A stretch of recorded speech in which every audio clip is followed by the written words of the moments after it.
are live here at Old City Hall where the Moors have returned. Sir, do you have anything to say about this matter? Yeah. Love, truth, peace, freedom, and justice. Yep. Sir, what do you have to say? I just want to put it on the record. I'm not right. Yeah, what he said. Moore's life matters.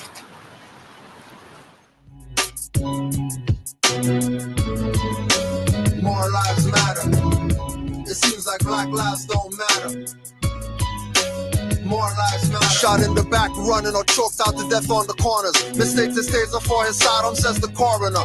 To the yellow journalist that won awards for writing facts for World Wide Web press stories, always calling them black. Civil rights violated. Here comes C1-7 and CIA and FBI agent, brethren, felons with what Big Brother once heard. Most Moors are nerds and study more than if I'm on the road, no biting curbs. No threats of nooses or fighting for survival. Making Moors martyrs won't happen, calling us Captain Rival.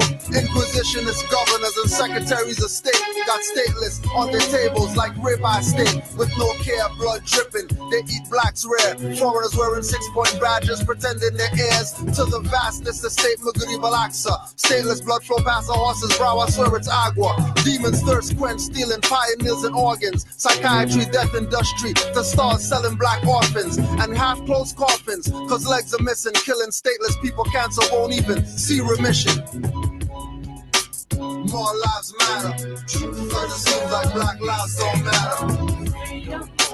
More lives matter, cause it seems like black lives don't matter. More lives matter, cause it seems like black lives don't matter. More lives matter, cause it seems like black lives don't matter. System, what system? Not gonna make myself no victim. Run down and kick them up, educate oneself and flip them. All of their titles or nationality strips them. Must grip reality in order to really grip them in this third dimensional illusion. Organized chaos, confusion, stealing your attention. Mental intrusion, universal laws, declaration of the ancients. I self-law and master from the rooftops to the basements. Hoop deep to the spaceship, ever since all creations. Celestial foundations, ocean floor to the ranges, to the mountain tip, to the cosmic infinite. Basically, we are way above the shit. In other words, get in tune with spirit. Take a breath and accept. Mental polarity, gender, rhythm, correspondence, vibration, cause and effect. More lives matter, but it seems like black lives don't matter. More lives matter, cause it seems like black lives don't matter. More lives matter, cause it seems like black lives don't matter. More lives matter, cause it seems like black lives don't matter. More lives matter cause I sing it, no sound off. It gets defective when projected, looking ass off. Get my perspective on direct it to replay. All the news that on replay until they want to cast off. Bury them, on to the next one. Enough of them are gunning down. Dudes them a cast cross. Can't believe I copy that. Can't believe a Taj Pass. Trayvon, Michael Brown died for us to find cause. The afterlife visited the class wrong. Who they really want to see with the crown on high and the garbs on free? I am free and in no business but your land or your country to seek your inalienable rights. The insatiable delight of knowing thyself and bringing all injustice to light. What the fight is your plight, make your sight for the bright. I'm the mic in the night, foresight for you to realize that, huh? More lives matter, cause it seems like black lives don't matter. More lives matter, cause it seems like black lives don't matter. More lives matter, cause it seems like black lives don't matter. More lives matter, cause it seems like black lives don't matter.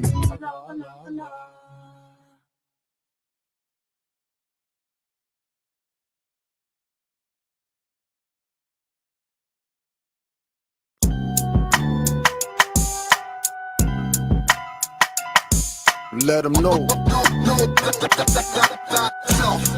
Islam. Let them know. Let them know. Moorish MC order. I'm a round table sheiks. 7 days in a circle and 52 weeks. Dirty Moors copycat and bite the prophet's speech. I'm L without taking a Hajj like Malik. In a group of solo, like Raphael Sadiq. Walking over rappers like stepping over a creek, exposing you dappers, dressing like Greeks, showing off cheeks, thong wearing whale freaks, suck like a leech. I'm the nerd you kick sand on at the beach. Verbally your face I stand on, I'm back to teach. Learn a lesson as the piano soothes your mood. Lyrical weed, beat brain food, you turn God. Applying what I speak, the truth, they burn and lie through their teeth. Denationalize, jack for all your supplies and knowledge from the high priest on the mental highs. Bringing you light, giving you sight, close your eyes to pray. Get shackled at night, now they giving you trite. Tales of ox, feed of pigs and soup. You've been bamboozled, tricked, had and duped. Won't fight your own fight, but you join their troops. Killing others around the world just to stay out the news. Won't fight your own fight, but you join their troops. Killing others around the world just to stay out the noose. Let them know. Use the mic to let them know. Let them know. What up, brother Hanif? Use the mic to let them know. This is like Jurassic. They got your birthright. Knowledge is light. They calling you black and you're calling them white. Your name's Mikael and they calling you Mike. Earth shadow is the darkness, they calling it night. Sodom and Gomorrites are called gays and dykes. False education appears real, they calling it fright.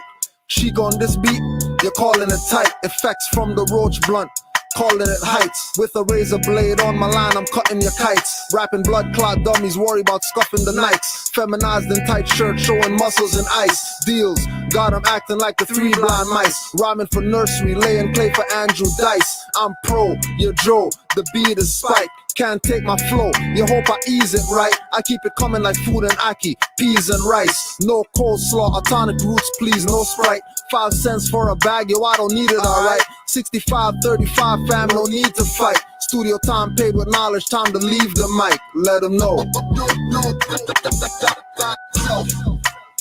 Use the mic to let them know. Let them know. Use the mic to let them know.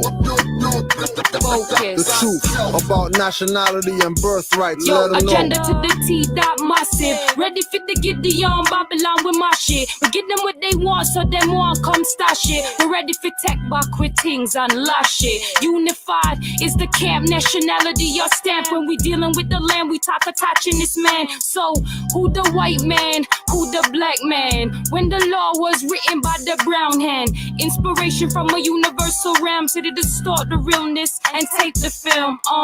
Keeping world under lock and key. Yo, cameras everywhere watching me. Check it, claim a right to be who I am. Public notice from seas to the land. Who's ready to stand? I am in propria persona. To hell with the fiat and the fake money launderers.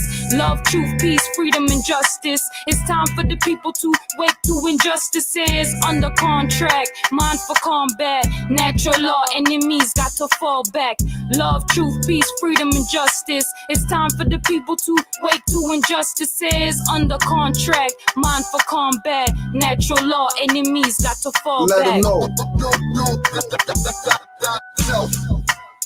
Use the mic to let them know. Let them know.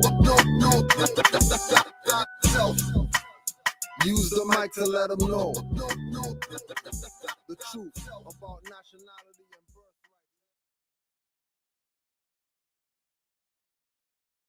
Lamism developed in Tibet in the Tang dynasty and then passed into Mongolia and northeast China. Lamaism is the Buddhism practiced in Tibet. This type of Buddhism is the Indian Mahayana Buddhism, intermingled with elements of Asian Tibetan religions. High person indicates great stature in the Buddhist religion, a noble man of much wisdom and good works, standing higher than all others. Therefore, a high person, a Tibetan Buddhist Lama, is like the abbot in Chinese Buddhism. Abbots are the monks' instructors. They pass on their wisdom in the same way as any other type of teacher. The abbot. Step down from your 13th step. Stranger, who's black here, take first step. Savior. KRS is my nature. Then correction papers, I'm a motherfucking savior. Hey, give thanks to my makers, not just high. See you later to my haters. Keep it up, adopt a planet on these traders. Even flux, got core principle. The fifth is just who damn government, it's not us, the people. Me, the mama, the papa, come first. Find them within the internal compass. Jump on the llama when the industry holds from the drama. When it starts back up, more's on top where we alter. This world's more than just, hey, what's up for the slaughter? The abbot, the panda, nobody grander. The stature, Prophet Noble Ali is the answer. The abbot, the abbot, the abbot. Yeah. The abbot, the abbot, the abbot.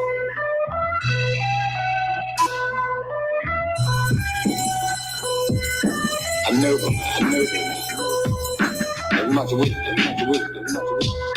and good work, The abbot. Our abbot brought us Islamism, no disunity or divisionism. He never died, he survived the great schism, avalanche, lies, and libel. He made us national, not tribal. In propria persona, don't throw away your Bible. Affirm, never swear, matriarch, not rival. Honors to the mothers, use the menstrual cycles to make waves tidal. I'm his disciple. Teachings of our abbot needs to go viral. We recycle Quran questions, recital, chakra spiral, lower self stifle, so delightful. Awaiting higher self arrival. Trained us to be mental fittest for survival. Gave up the slave tag for ancestral titles. Back from the dead when the abbot tapped my spinal. Not the heavy metal band, but the path of the left hand. The abbot, the abbot, the abbot.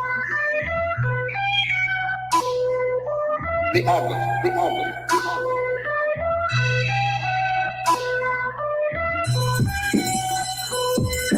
A noble man, of much wisdom, and good work, The abbot. Developing inner self is like building physical muscle. Even when we're physically still, remember spiritual hustle. Must you question our prefer answers and lessons? Been in sessions with those that develop spirit like professions. The message is trust thyself. The more we know, balance with the more that we know there's more we don't know. Gotta grow still. Decay's the only other option. I don't like that feel, so I cut and connect with real. Not just to heal, to thrive. To escalate our inner state, once focused on survive. We better now, we rise. Devise plans, harmonizing my logic and inner man. Stand still, listen to inner voice, articulate real. Fulfillment of the goal of oneness is truly silence. Inner outer self is one. No plus, no minus, or mind is MYND or harmonization. Physical, ethereal, and us creations waiting. The abbot, the abbot, the abbot. The abbot, the abbot, the abbot. Yeah.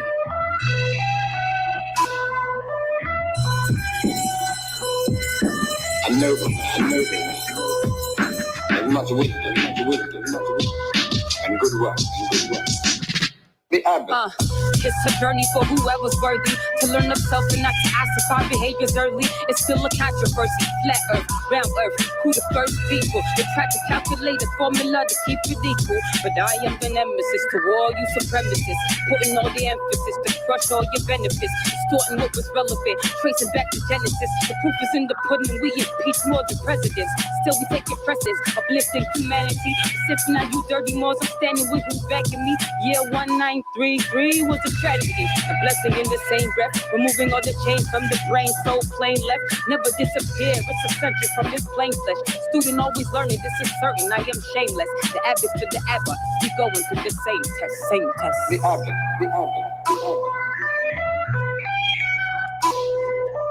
The abbot, the abbot, the abbot.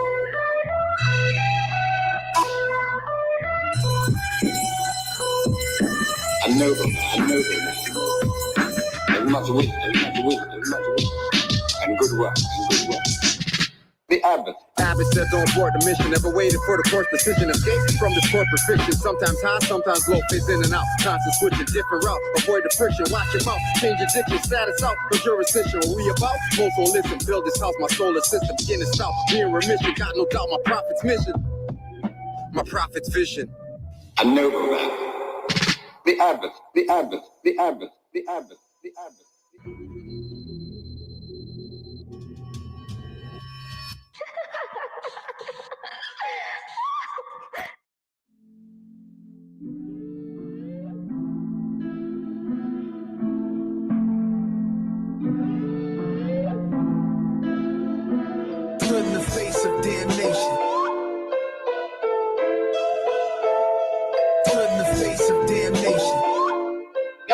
be into the Islam. Hold on. Allah damn, I must say her name in vain. Taught to love, hate to see only my people in pain. Minds warped and brain lost and watched. Sons of God still hang on trees, but black Jesus hung on a cross. Watching them stagger with anger through the thoughtless forest. Wearing black to bury, but called black is lawless. The only race human, we were the green and blue men. With more science, ancient solutions.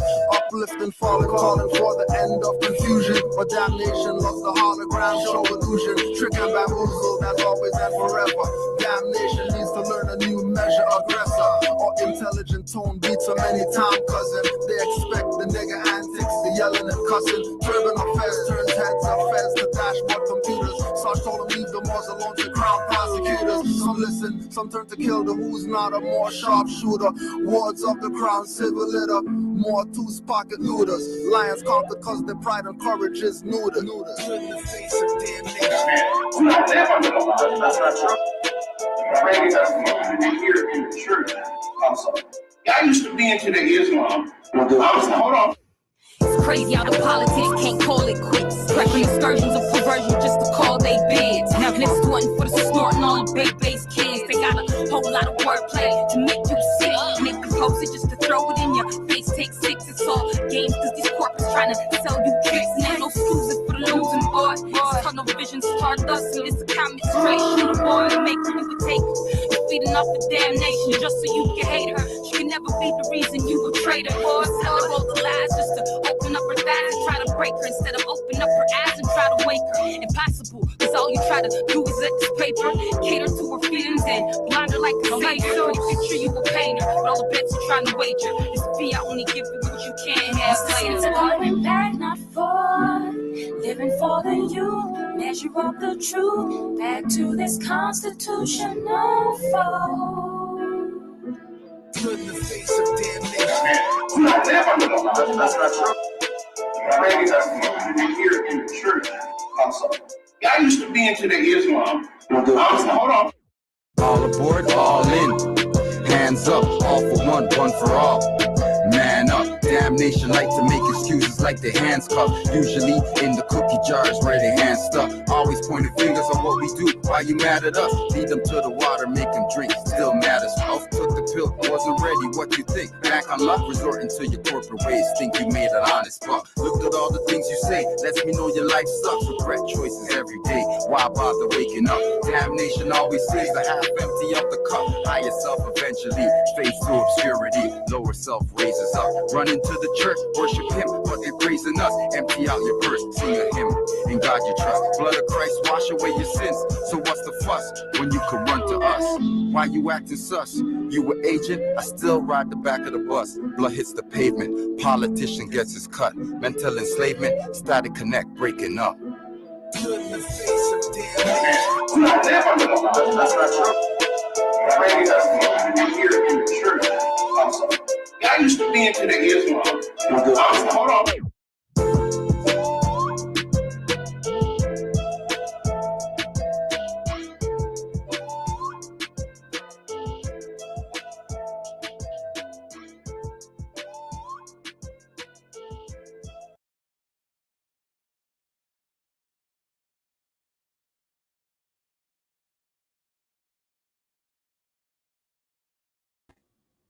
Islam Moors.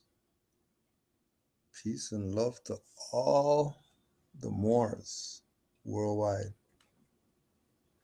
Honors. So we want to make something clear, just for people who might not know exactly. We just want to make some things clear so it's apparent. I want to make sure that it's clear.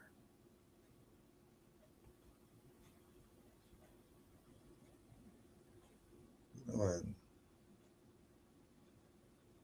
you already know. Put the link out there.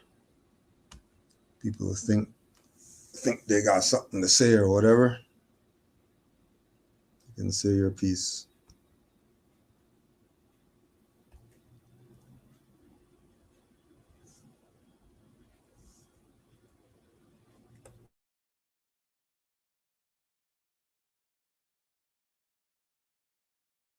very impromptu. I was supposed to have an interview going right now, but because black men and their fucking issues and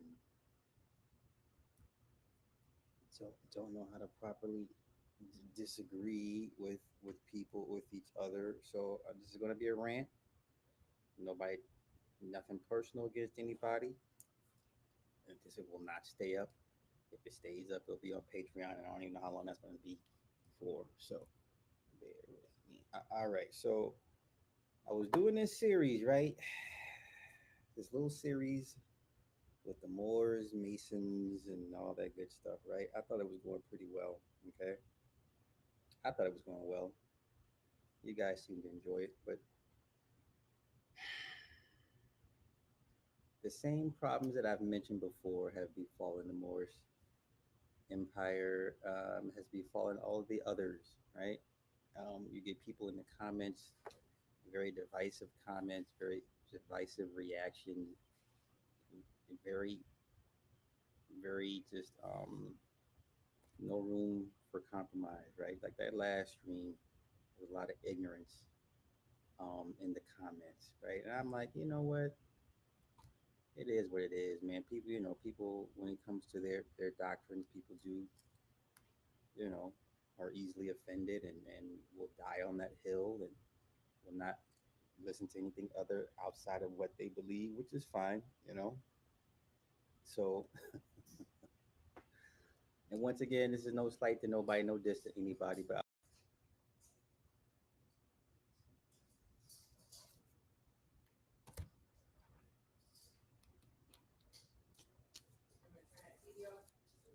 no, when I'm done, I'm gonna do this for half an hour and then go back and watch.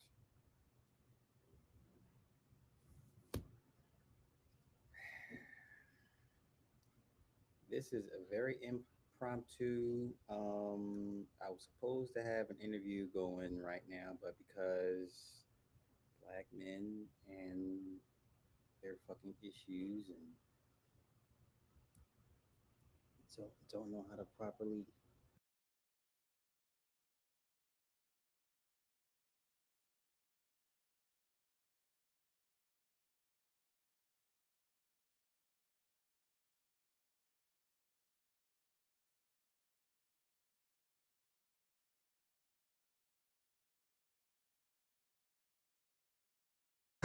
Hold on a sec. Yeah. Oh yeah. So we just got a little. We're gonna take a pause on this for a second because Moore just called me. You know when Moors have time on their hands, and Moore starts thinking about stuff. So just ask that thing again that you're asking me, Moore. All right. So I don't do this often, but I came to a line of reasoning that the rise of the Moors and the whole situation that happened with the Moors sort of being stopped up on their right to bear arms was really a COINTEL false flag operation to initiate war on us. Because as I was saying to the Grand Sheik, the Prophet told us not to even carry a pocket knife. But the Grand Sheik has told me, well, hey, the right to bear arms is, the right that we have. But I've started to realize that with the COVID situation, which is a medical military operation, which is the undergirding to all of this, and then this war in Ukraine, war is here. And the war, the enemy is us to them. But we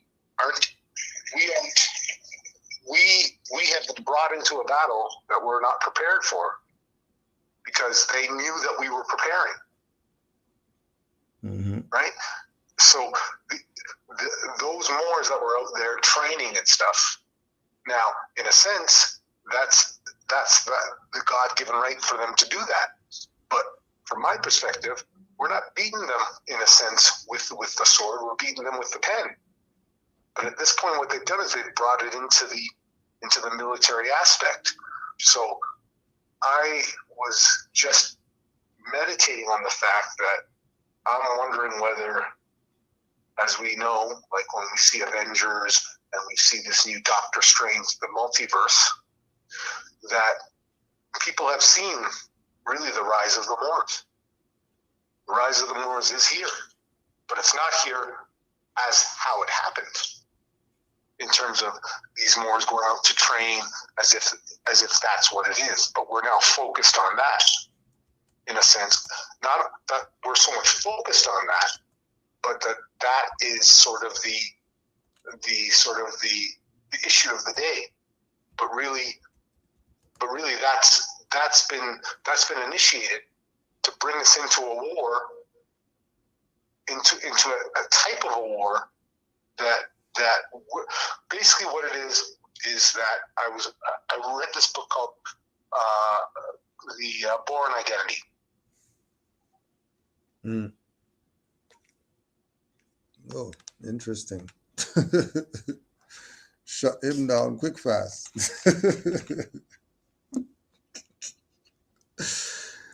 Let's see what happened.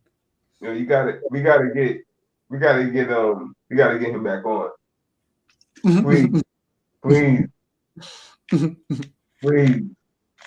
Because he has to go in on that rise of the Moors, but not really the rise of the Moors thing on the highway, but the rise of the Moors, you know, coming at this time now, and how he was talking about it with Doctor Strange and the different, you know what I mean?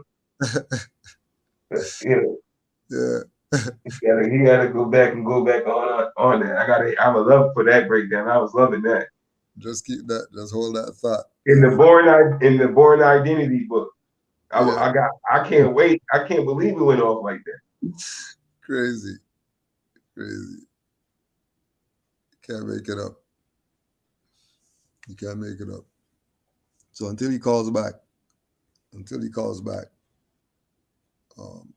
we're going back to the same idea. The same idea that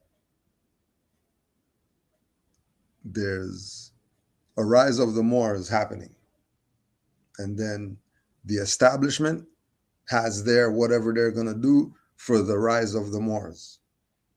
We're not talking about, you know, Noble Drew Ali or whatever. We're talking about right now, Moors right now who've been active, who've been risking their life, standing on their birthright and all that stuff.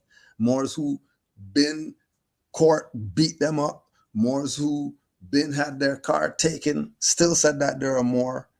Been got locked up, still said that they're a Moor. The rise of those Moors. The rise of the Moors who are really about being Moors. Oh, there it goes right there. Right. Peace, Moor.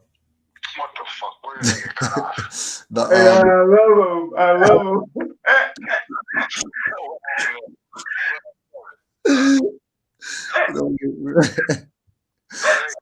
Where you stopped off was the book, the Born Identity book. What? The Born Identity book. Oh, okay. So I just got to the Born Identity. Yeah, you were going to talk about the book. Yeah. So the Born Identity was about I think because Robert Ludlum was an intelligence officer for the USA for the United States, and there was an assassin called Carlos the Jackal. Carlos the Jackal was an infamous assassin who no one knew who he was.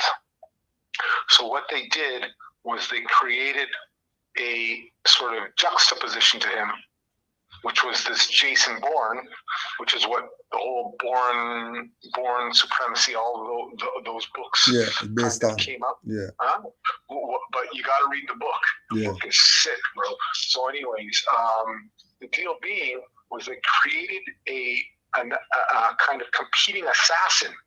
And what they did was they basically, because this is all psychology kind of, the workings of the mind and psychology. What they did was they created a kind of a yin to his yang. And so what this did was it caused Carlos the Jackal to sort of have to step outside of his comfort zone because now there was competition. This was their way of sort of getting to this, and I think his name was Ilyak. It's crazy how I can remember this 30 years ago. Ilyak Samirez or something like that, but he was a Spanish-born whatever, but he was this assassin that no one knew who he was, and he was doing all of these hits, and so the Bourne supremacy, or the Bourne identity, is about how the USA created these assassins. One of them was, in a sense, sent out to try and sort of pull, to kind of expose Carlos the Jackal. But what I see the rise of the Moors is let's say these guys are COINTELPRO. Now remember, the Prophet told us not to even carry a pocket knife. So these guys are right there with long guns now. No, there's no on that though. There's ones in their ranks that might be a plant or whatever the case is. But so hold on. So hold on though. But think about this. This is business as usual. Malcolm X, Martin Luther King. Yeah, it's what they do. Yeah. This is what they do. But how come we don't ever get smart enough to understand this? But what I'm saying is that these guys are controlling the narrative, and this rise of the Moors, because I've been watching a Grand Sheik, and what I've observed right now is this stuff is front and center, even though they're trying not to make it front and center. As I said, you know that I work in the corporate world. All of this sort of, yet again, the renaming of us, the whole kind of trying to grab onto their property. You want some money? Call yourself black. You want some money? Call yourself indigenous. You want some money? Call yourself people of color. You want some finance? If you call yourself a Moor, you ain't getting shit. Yeah. Right? So that's on that side. But I'm saying on the other side, what they've done is they basically, this is an unofficial declaration of war created by them infiltrating our ranks and then having us go do something that now has everyone on high alert, as if somehow as if somehow we were about this, but we're not. But now what this has done is, in a sense, it has created not the acquiescence, but it's created the environment for them now to take things to a next level, in a sense. So that's why I asked you whether you thought that them that whole rise of the Moors things with the guns and stuff was a false flag to basically drag us into a war that we're not prepared for right now. So they had pre this thing, for example, right? They have been training in their own jurisdiction. And for example, training like call up the sheriff, call up chief police, call up whoever, let them know we're going to be training on the street. Your highwaymen might see us, and then there's no issue if highwaymen see them. Or them at the temple, and muftis are on guard at the temple. As they should be. Yeah, as they should be, and highwayman comes up and, we heard somebody called and said that, they seen guns out here. We're just checking to see what's going on. Oh, that's what's going on. Okay, no issue. And we're saying that if it's like that there, then that should be all across the board if all these are supposed to be republics. That should be allowed. That it should be all right. It shouldn't be an issue. Well, I would say fair enough, but I would also say this, that you remember. This was the other thought I was going to say, and then the other part of it where when you were talking about the threat that they see, is that these Moors aren't just Moors with some temples talking about Hallelujah and Noble Drew Ali anymore. These Moors are actually going into the court and standing on their square and standing up for what they know is right and true. They're not the Moors who they're used to. The Moors who has been the pattern or the COINTELPRO agenda of this is some religious thing and that's it. I think the situation made them realize how serious Moors are. Okay, fair enough. I think what we are observing, though, is the fact that they've been continuing to try and direct us from the perspective that we aren't really directing ourselves. Now, in the beginning, it was a religious situation that they've been trying to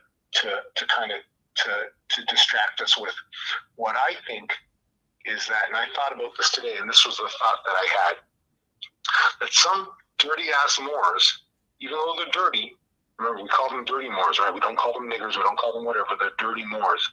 But some dirty Moors, due to their own selfishness, have really caused these Europeans to start realizing that we're now on point.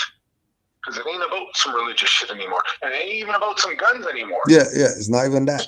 Yeah. No, it's not. But the deal is that, remember, that's the lowest, highest form of communication that they have, which is what they've been dealing with, which is that I've got a sidearm right now, and you're going to do what I say, or I'm going to take you to the jail.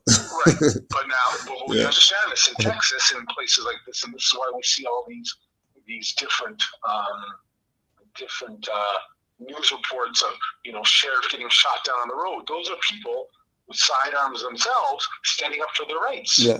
Right? That some sheriff's out there trying to get some niggers or some shit like that, and he doesn't understand that he's run up on some Moors, and they're gonna die on the side of the street there for their rights. Yeah. Which is part and parcel of their problem, in a sense, that if we wake up to that fact and each one of us wants to grab a gun and start doing some stuff, they've got some issues. And the prophets told us that that's not how this is going to go. But we really are at the stage that they are really worried, because they've been beating us on the intellectual level. Mm-hmm. But we do know, and that's what I was thinking about the other day, with the problem that we have with one of those dirty Moors that we have. Yeah. And these guys know that they've got just enough smarts to really cause some problems here, because their shit is built on sand. It ain't built on anything. Now, it is built on a foundation, but what they're doing is built on sand. The whole aspect of I'm a judge. Yeah, they're the authority or whatever. Yeah. A DOA. You've got a DOA. Everything falls apart once you start peeling back the onion layer. Yeah. Right? But what we've got to do is we've got to keep you. Basically, what it's about is about controlling where our energies are at. And where our energies has been about is about these Moors trapped up in jail because because some of our Moors were about exercising the right to bear arms and to do all that stuff, which all of us should be allowed to, from the perspective of the National Guard and whatever. Yeah. So that's not the issue. Yeah. But what I'm starting to see with this COVID thing, which we understand which I told you was all about us, and this war in Ukraine, which is all about us as well, is the fact that this thing has fallen apart. It's done. Yeah. It is done, in a sense, because somewhere along the line there, we have sort of gone past that tipping point right now, and they've got to fall back to this is now about war, but it's not about war against us. It's now about the Russians warring with their cousins, the Ukrainians, as if this is an issue, but they're not bombing. Remember, I was telling you, they're not bombing pipelines and whatever. Yeah. And whatever, and all this bullshit, right? Yeah. And then the irresponsibleness of our government. Then, because you know what? This is what I'm saying though. The Europeans, I'm getting from one of my European friends who's on this stuff. He says that they bombed at least 15 to 16 food processing plants. Mm-hmm. And we ask ourselves, why is that? Well, then I look at the news today, and they're saying that there should be 10 million, I don't know whether it's tons or whatever, of wheat that Ukraine gives to the world. Somehow now, with the Ukraine in this position, what they're doing is they are really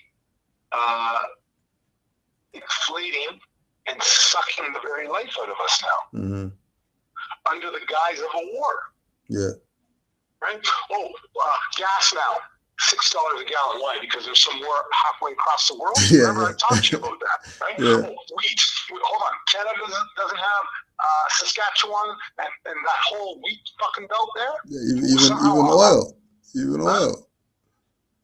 Even oil. So what I'm saying is, but yet again, the issue is that we have not become unified and aren't unified about this, but this attack is against us. But the way to attack, remember, Taj said it best, or whatever it was in the, what's the book that he had there, that blue book? The Rex 84 plan. The King Alfred plan. Remember, Yeah. This is silent weaponry all over again. Yeah.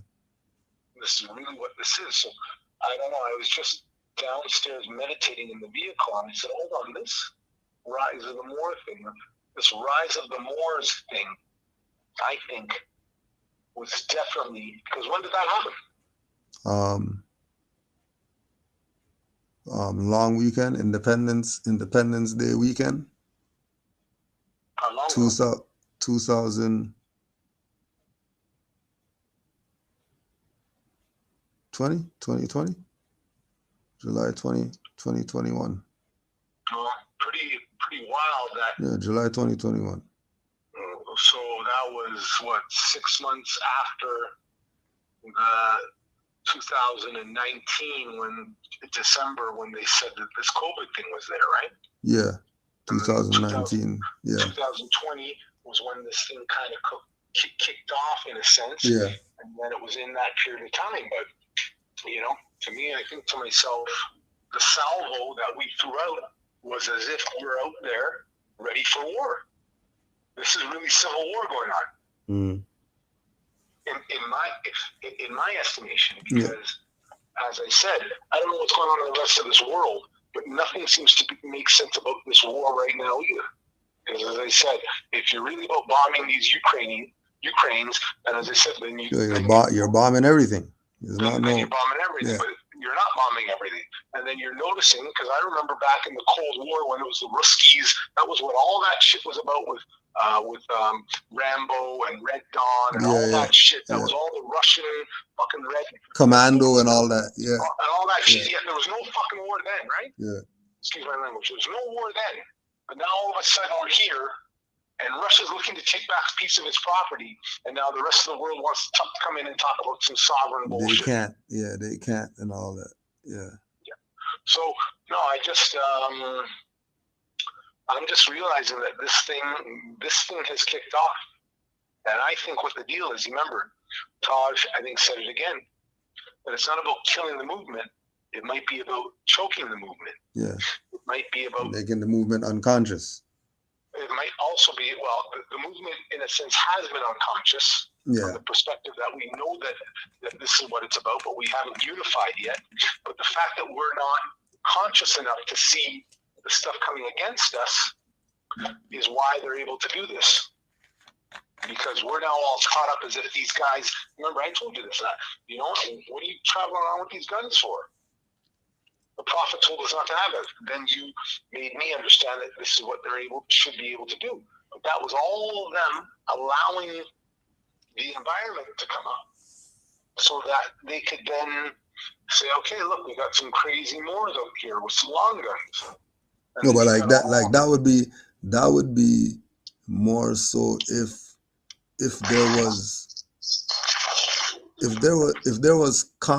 there was more interaction with them, right? Like we only have probably documented three interactions, right? Like actual interactions with them and highwaymen, and 1 out of 3 went negative. So it's not like, they were being used like that or could be used like that from that perspective, because there was nobody else, just them. It's not like there was a militia like 50 Moors and they could pull something like that, like Waco or something like that. It was 10 Moors. So hold on, but let me cut you. Have they not definitely set down the precedent that they ain't effing around? No, most definite.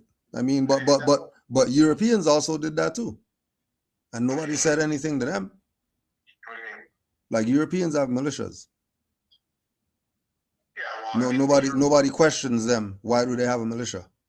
How come they're doing that?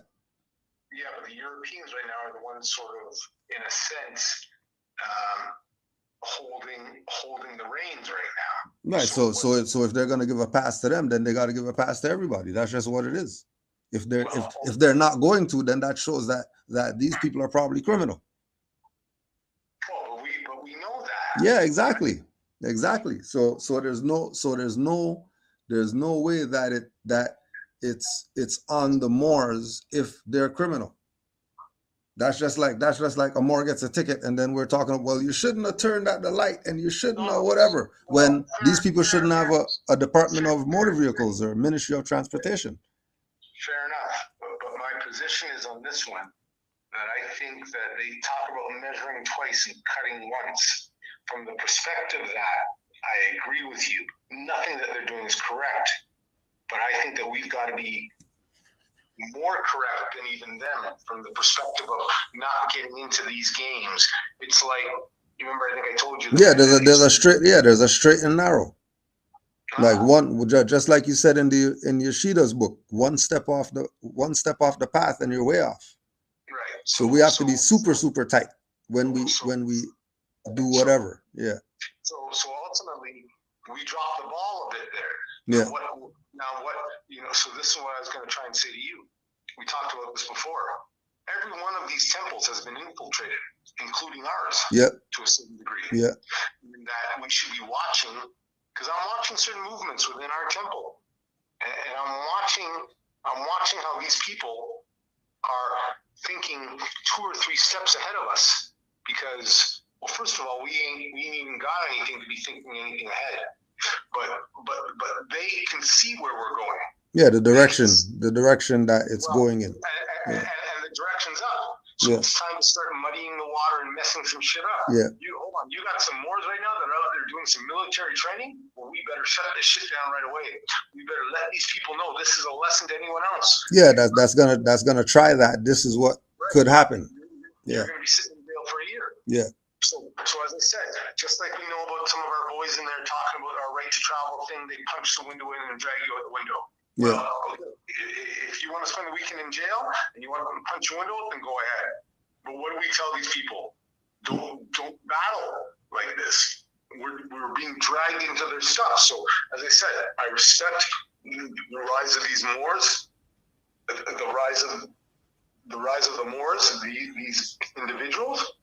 But I also think that, in a sense, sometimes good intentions can be manipulated to actually put us back. Right.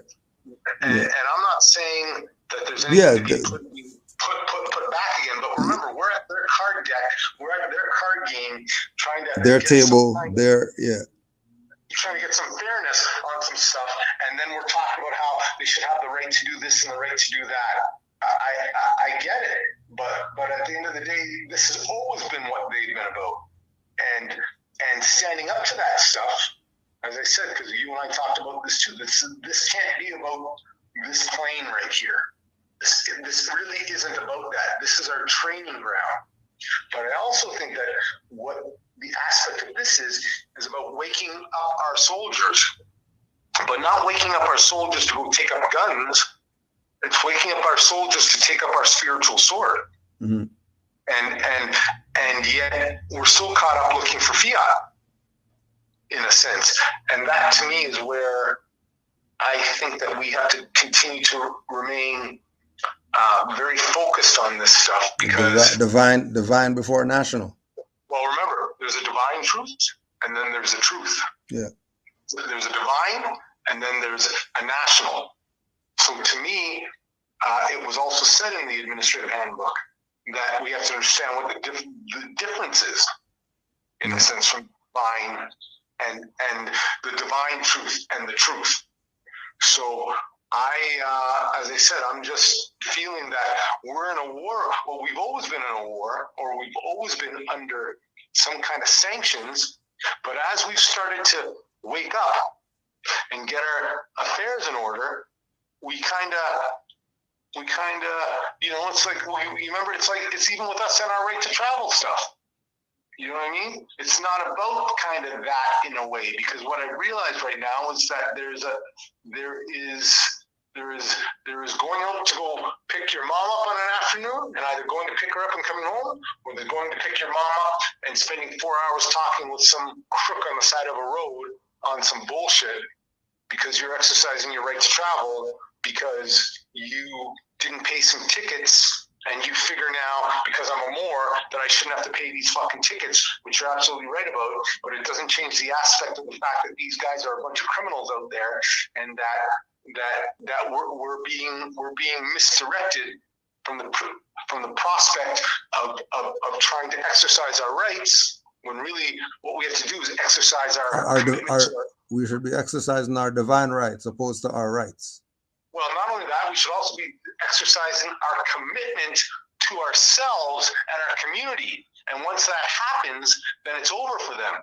But each one of us, like I keep using the analogy of the small little tree, is taking these little leaves and going, you know what? Well, I got some tickets over here on some bullshit, blah, blah, blah. Remember, we're not supposed to be breaking laws. We're supposed to be upholding laws. So why you got caught taking a right on a red, or why you got caught doing 150 and 100?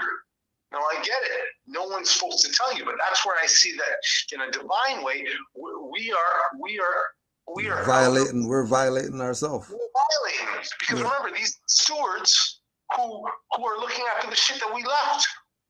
And then we're looking to disregard that because somehow we're Moors.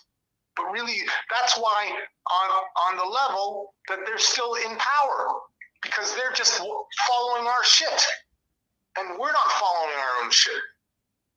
And that to me is where I see this Moorish paradigm. Remember, I told you this about the right to travel thing. We got to be able to sport in the national, which is their shit, and the divine, which is our shit. So if I need to have some so-called credit in their area, then the straw that I have, that credit should be good so that we can do business. Right. What, I'm going to be a Moor? I can't even get, I can't get a hotel room because I'm a Moor, but I don't want to have the credit. That credit shit is probably our shit that we gave to them, but I'm not saying that it's correct. But until we get our shit correct, we're battling the stuff that we've given them to keep this place running the way it's been running. I don't say it's effective, but the alternative to that is us Moors sort of running wild because we're Moors and we don't adhere to anything, but then we want finance from them that we know is an illusion too. Because we want to have our house and our mansion because that's where they've got our minds. When you and I both know that it ain't about any of that. Right? Yeah. So anyways, no, I get you. Yeah, Huh? No. Yeah, I just had that strong thought that really what's happened is that, I think we talked about this before, that rise of the Moors situation. Remember when we talked about the particulars of it was somewhat kind of it was an operation. Yeah, it was an operation. But this, remember, I think I was saying this to you before when we were saying this at Temple the other day. We understand all this stuff is nonsense. We understand that the money. Remember, I was talking about the $200 and being sent across town for the $200, which is fiat, which is nothing.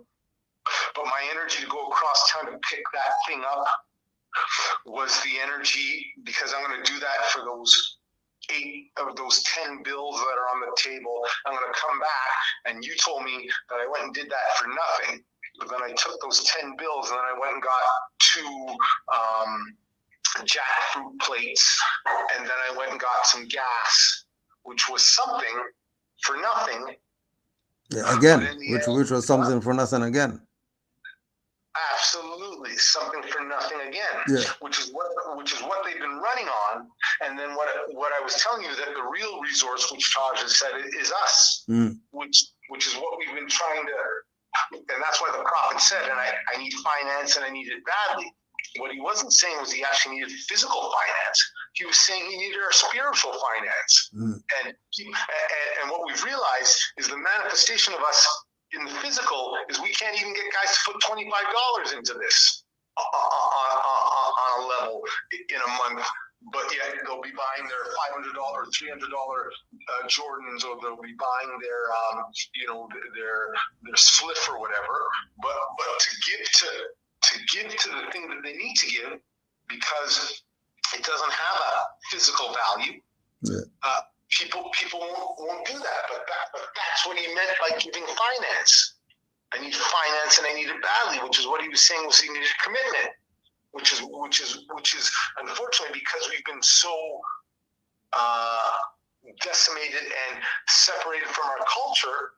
I was telling you that the other day when we went up to that event and we were all carpooling. That was one of the first times I felt like this is how it must feel for any other nation. That when they go to an event, hey, you're an Iranian, you need to get a lift home, we're picking you up. You're coming out here, you need a plate of food, here's your plate of food. Yeah. When they see an Iranian on the street and you say, I'm Iranian, all of a sudden, I'm your brother. Yeah. These are the things that we need to work on, that they keep distracting us from. From working on. Yeah. Yeah, absolutely, because we get caught up in this shit. Because ultimately, the more going out there to exercise his right to bear arms is great, but he should have been exercising his right to bring us all together. They should have been out there. They should have been out there on the fields with fake guns, in a sense, doing this, because then they would have still been working for the last 2 years. In a sense, if you see what I'm saying. Yeah. Right. Same way when we have more saying, "Oh, I want my rights travel plates." Well, bro, you haven't even been working properly in the straw. Now you want to have this shit. You know these guys are bounty men.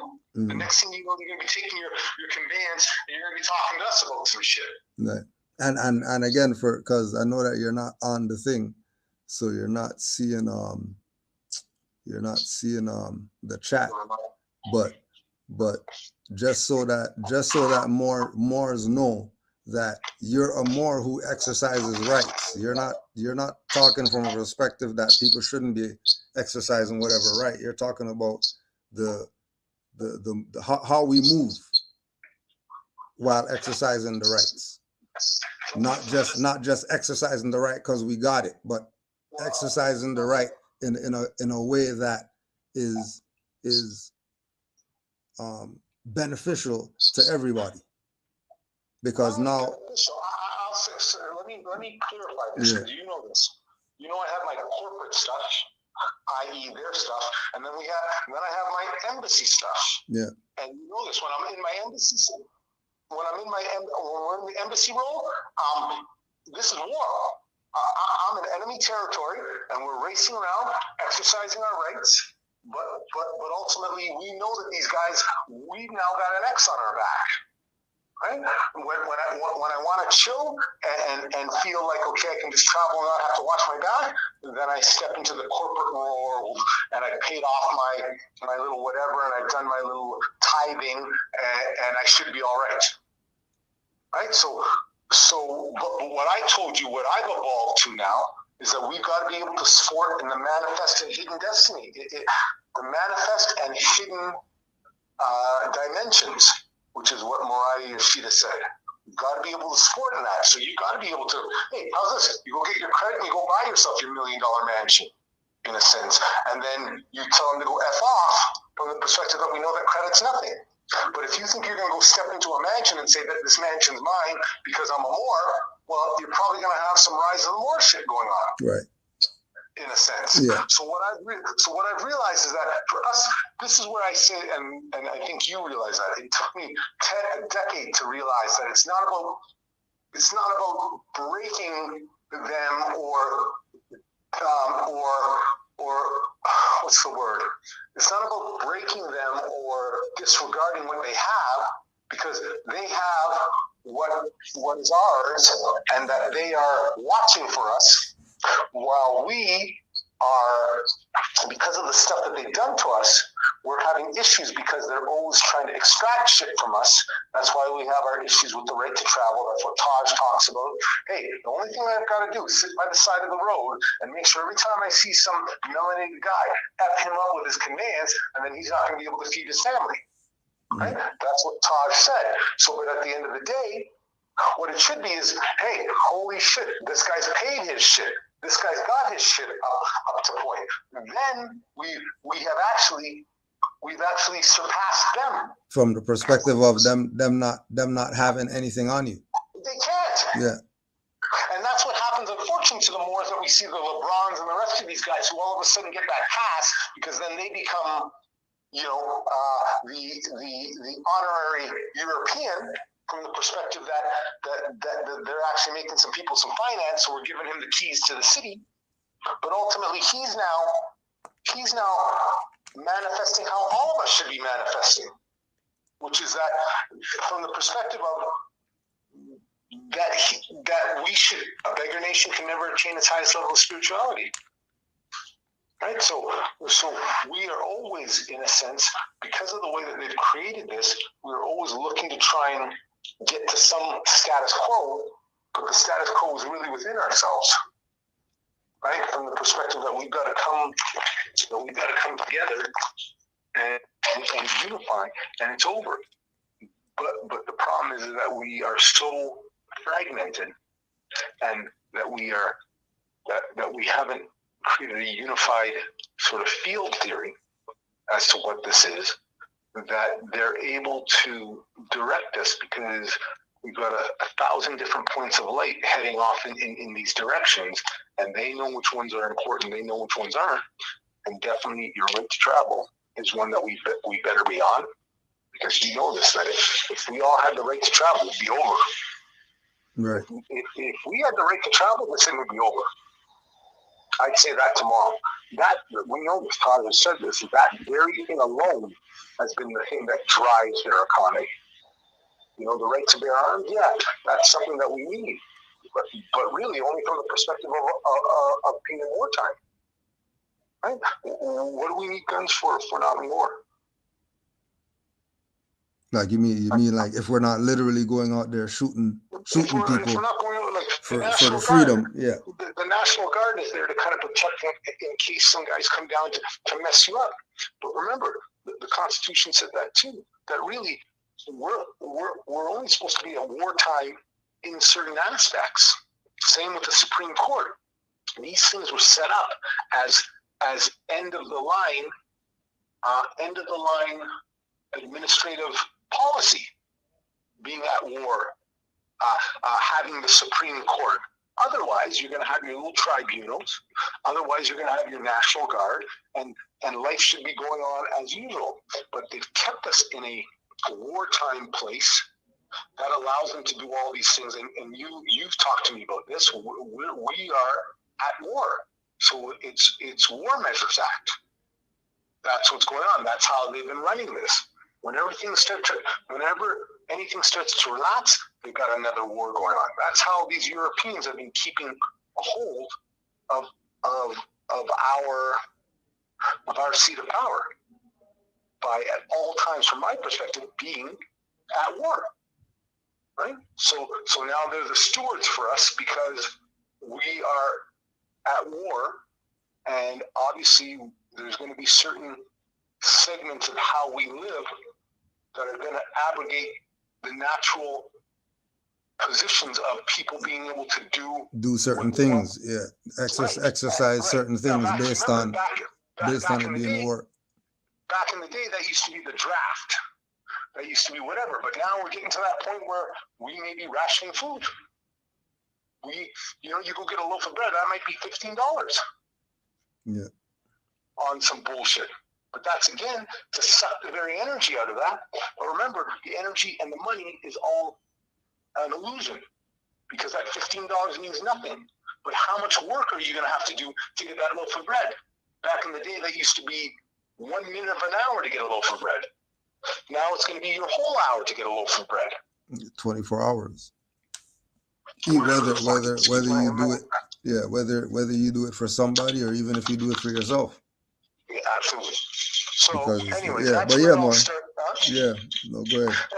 And then, as I said, the reason why that's come to me is because what I realize now, and I'm putting us all on warning for this. These Asians, the so-called Chinese, the so-called Manchurians, these people, as well as I don't know if it's the Hindustanis to the same degree, but they're next in line though. Well, fair or enough. something like that. You know what I mean? Like fair enough. But yeah, no, go ahead. Go ahead what you're saying. No, but my aspect is this. Because I was thinking about this today because I live in a predominantly Asian building. And I realized the way these people move, it's as if we're moving against a force. But I realize these people ain't that organized on certain levels. They're just kind of like us. The fact of the matter is that they all fall back to their cultural stuff in the sense that they're going to go to their Chinatown, they're going to do all these things. But the only reason we're in the position that we're at is because we're not exercising our shit. The reason why they're in the position that they're at is because, in a sense, not that they're doing anything, but they're just not being divided. Does that make sense? Yeah. They ain't doing anything special. They're just making sure not to be divided. And then they're also making sure that they know that we're the fucks that they need, excuse my language, that they're the people that they need to keep down. So that's why they mean mug us. I thought to myself about a month ago, how come all these Asiatics seem to have black hair? You ever see any Asiatic with blonde hair? Yeah, unless they died. Bro, they and us are one. Our genes run through them. But what they know is that they ain't, just like the European, they ain't giving it to us like that because we're walking around calling ourselves black. Yeah. But they're scared. They're scared and they know that. That's why when you walk into their organizations, they're scared. Because at the end of the day, you're master. You know what I mean? Not from that perspective. Yeah, but we're it's our table. Yeah, it's our table. It's our land. It's our everything. Absolutely. Yeah. So yeah, I don't know, but that's where this all started, because what I realized is that, because I don't know, and I have some of the footage for this. There was a period of time that I was up at the temple, and I realized I was being followed by a bunch of these Asiatics. And it came to me in a moment that what has happened is that the passing of the baton has already happened. The European is just staying in the forefront because, again, they're a bunch of servants that have been able to get this position. But the power structure and the money structure was already passed on to our sort of relatives, in a sense. But the issue is that if we knew that that's what would happen, then we'd be holding these motherfuckers, excuse my language, we'd be holding these guys to the flame. Yeah. But what's happened is we're holding the European to the flame, but the European doesn't have that shit anymore, but he's happy to hold on to it because they got their mansions, they got their stuff, and they don't mind because they had nothing to begin with, in a sense. So you know, remember, they were running this for a while. I don't know. I would have to go into history to see where this is really at. But they've been running stuff for a while. But they knew that this was a game that they couldn't maintain. They basically got control of. They got control of the vehicle, and realized that they had to monetize that and get the hell out. That's where I see this is at. They couldn't hold on to this because it wasn't theirs to hold on to. Mm-hmm. But for the moment, if they could get into the house and get all the gold and then sell the gold off, the gold was really us, in the sense, then they would do that. And that's what they've done. They've taken all of that money that should have been coming to us, and they gave it all to China at a discount rate. They made all that money, had us buying all that shit from China, gave them all the money, and when China came in and bought the shit up, that was ours. That should have been ours from a perspective, but was really the Europeans at the time. But the Europeans knew that it wasn't theirs, so they were. It's like I came over to your house, took your car, was driving around, and then when sold it to the Chinese. I came over to your house, took the car, was driving around as if it was my car, realized that sooner or later you're going to wake up and say, that's my car. And then I basically sold the car to the Chinese, and now I can't come after you, or you can't come after me, because I'm no longer in possession of it. I really sold it to your cousin. Mm-hmm. You know what I'm saying? Mm-hmm. And then now your cousin, though, is pretending like he doesn't know what you're talking about. Right? Because the Chinese are pretending, like, you hear the Chinese talking about anything about brothership or any of that? Yeah. You know what I mean? This is as if these people, we don't exist, right? But you notice they don't get into that game. They ain't even talking to us about racism or bias. But that's because I think behind the scenes that this is what they've orchestrated. This is because back in China, there's a caste system. The Chinese people are happy. You know, they accept the roles that they have. We're the only set of people that know that we're better than where we're at, and we don't accept this. But we've been given this story of slavery. That's how they worked us into this. Somehow they disconnected us from the land, from the perspective that we think that we came from somewhere else. But we are absolutely part and parcel of this land. Mm-hmm.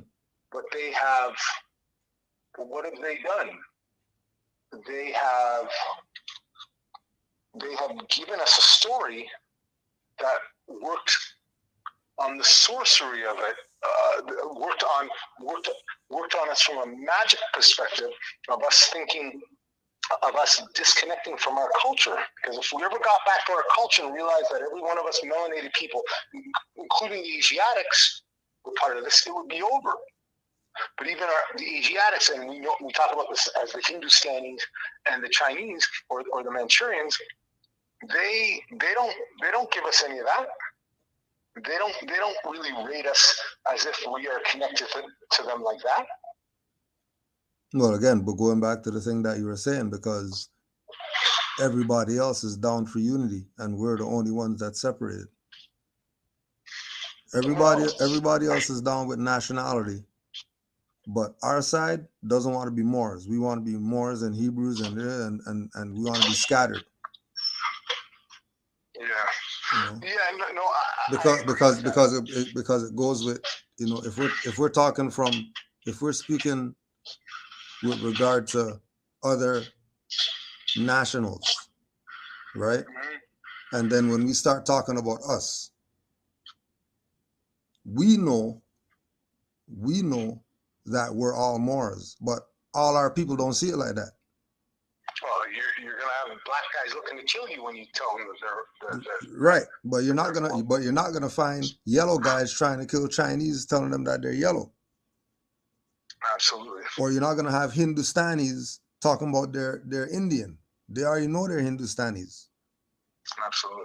They're not gonna go with the fiction. So our issue, like we always talk about, is our own. Whether we're talking about Moors or whether we're talking about unconscious Moors. Absolutely. Because Absolutely. all of our people are supposed to be conscious in national affairs. All of our people are supposed to be conscious in that. That's what a nation is. But we don't have that. We have a pocket of the nation that's being themselves, and then everybody else, you know, like they say, the 10% and the 5%, and you know what I mean? Yeah, but fair enough. But is that not analogous to the caste system with the Hindustanis? But yet, from the perspective, and even the Manchurians have their own, probably, you know, they have. I've heard that they have a system where you're already relegated a place in society because they've already figured out how much money you're going to make. I don't know if you heard that. Yeah, but even in that place, they're not saying they're a fiction. They're still saying they're just in that caste. I agree to you, but to me, no, I totally agree with you. But to me, I think it's within it's absolutely in the sorcery, which is in the words. So as long as you are Hindustani, even though you represent or are part of a caste system and you end up being a slave, you're still, that energy of being a Hindustani as a slave is still more powerful and more connecting than us being black guys. Right. So Yeah, no, I get you, but I said, but Like for example, somebody said in the chat, there's some of us Moors who are united. Let's focus on that. There's some of us Moors who are united. Let's focus on that. The issue is we've been focused on that. Moors been united. The problem is not enough Moors that are united. Well, yeah, and then I think the additional part to that is the fact that we don't have a contextual historical continuity to dip back into around organization that has this all seeming like it's some new shit. You remember we were talking about how long it's going to take for us to finally know that tomorrow if I walk outside and someone's looking to shoot you as a national, I'm going to jump in front of that bullet for you because we're nationals. Because we're nationals, yeah, regardless of what. Right, and that's what they have within them. That's what they took from us. But I think that part of that was because we were such high spiritual beings above all of these people that was that was our strength, but that was also our Achilles heel, in a sense, because it was that energy and that love that was able to create everything, but also it's like the budding plant. It's also at its weakest point because it's in a sense of growth. The Manchurians have this old archaic energy of being Manchurian that holds them to it. But at the end of the day, they don't have the space or the latitude to be able to evolve from that because they had it's called the 5 rings, the book of the 5 rings, and it talks about being in a defensive position is a position of weakness. Because when you're in a position, in a defensive position, you're always waiting, you're always protecting, and in a sense, even though you think that that's a position of strength, it's really a position of weakness because you are in a sense you're not growing. You are stationary and you're looking to protect. But the entities that have the most ability to progress are the ones that are constantly growing and constantly moving. That's where it's analogous to the whole to the whole chapter in the Red Book where it says where it's talking to Yeshua about whether there's going to be peace, and Yeshua says peace is basically death. That it's in the dead waters that stagnation happens. That living water is always dancing and bubbling about. So I see that as us. That it's part and part. It is the opposite side of the coin of the whole Manchurian Hindustani thing, which is we're Hindustanis and we're Manchurians, but that's all they are, right? They're not Earthians, if that makes sense. Do you see what I'm saying? They are trapped in their nationality here, but remember we talked about this, that we might not have always been here, right? So we might not. Manchurian is only a definition that's being put on this earth because of the quantitative descriptions of who we are here. But if we came from another planet, then we might be Marsians, or we might be whatever. Yeah. I'm just saying that our greatest strength is our ability to evolve. But the problem is we've been devolving, and they've been making sure that we have been devolving. Stay in a state of devolution opposed to evolution. Evolution. Yeah. But But yet again, the Manchurian and the Hindustani are in the same place as well, but they've just got that one little step up, which is that they're not calling themselves black, because I don't hear any Chinese person. I'm in this thing, BIPOC, black, indigenous, person of color. So then we're talking about this is. Remember, I told you this is Asian Heritage Month. It ain't no Black History Month. It's Asian Heritage Month. And then within the description of how they fit into BIPOC, black, indigenous, and person of color. So then I think to myself, well, hold on, they're not black. They could be maybe indigenous, but they're definitely not calling themselves a person of color. They're saying black, indigenous, South Asian, Asian community, and person of color. So then hold on. So then who the fuck are you, excuse my language, then who are you in regards to BIPOC? Then you don't really deserve to be here. But they're going to put themselves there from the perspective of, because remember now when they're offing these Asians, because remember that was the other side of the war too. Remember, because they're coming after the Asians because supposedly this. Yeah. Remember that shit?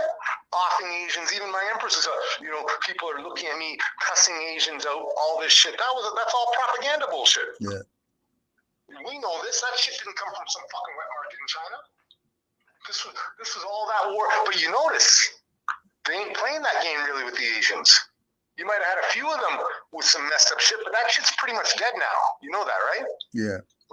In a sense, you ain't hearing that shit like that. Amongst different nations, that stuff is done. It's only certain places they're still playing the game. Yeah, you might be in New York and someone might slap some Chinese person. But let me tell you this: people ain't dealing with Chinese people like that, because those people, first of all, they ain't being putting themselves in any position to be treated like that. Yeah. To begin with, they ain't being treated like that to begin with.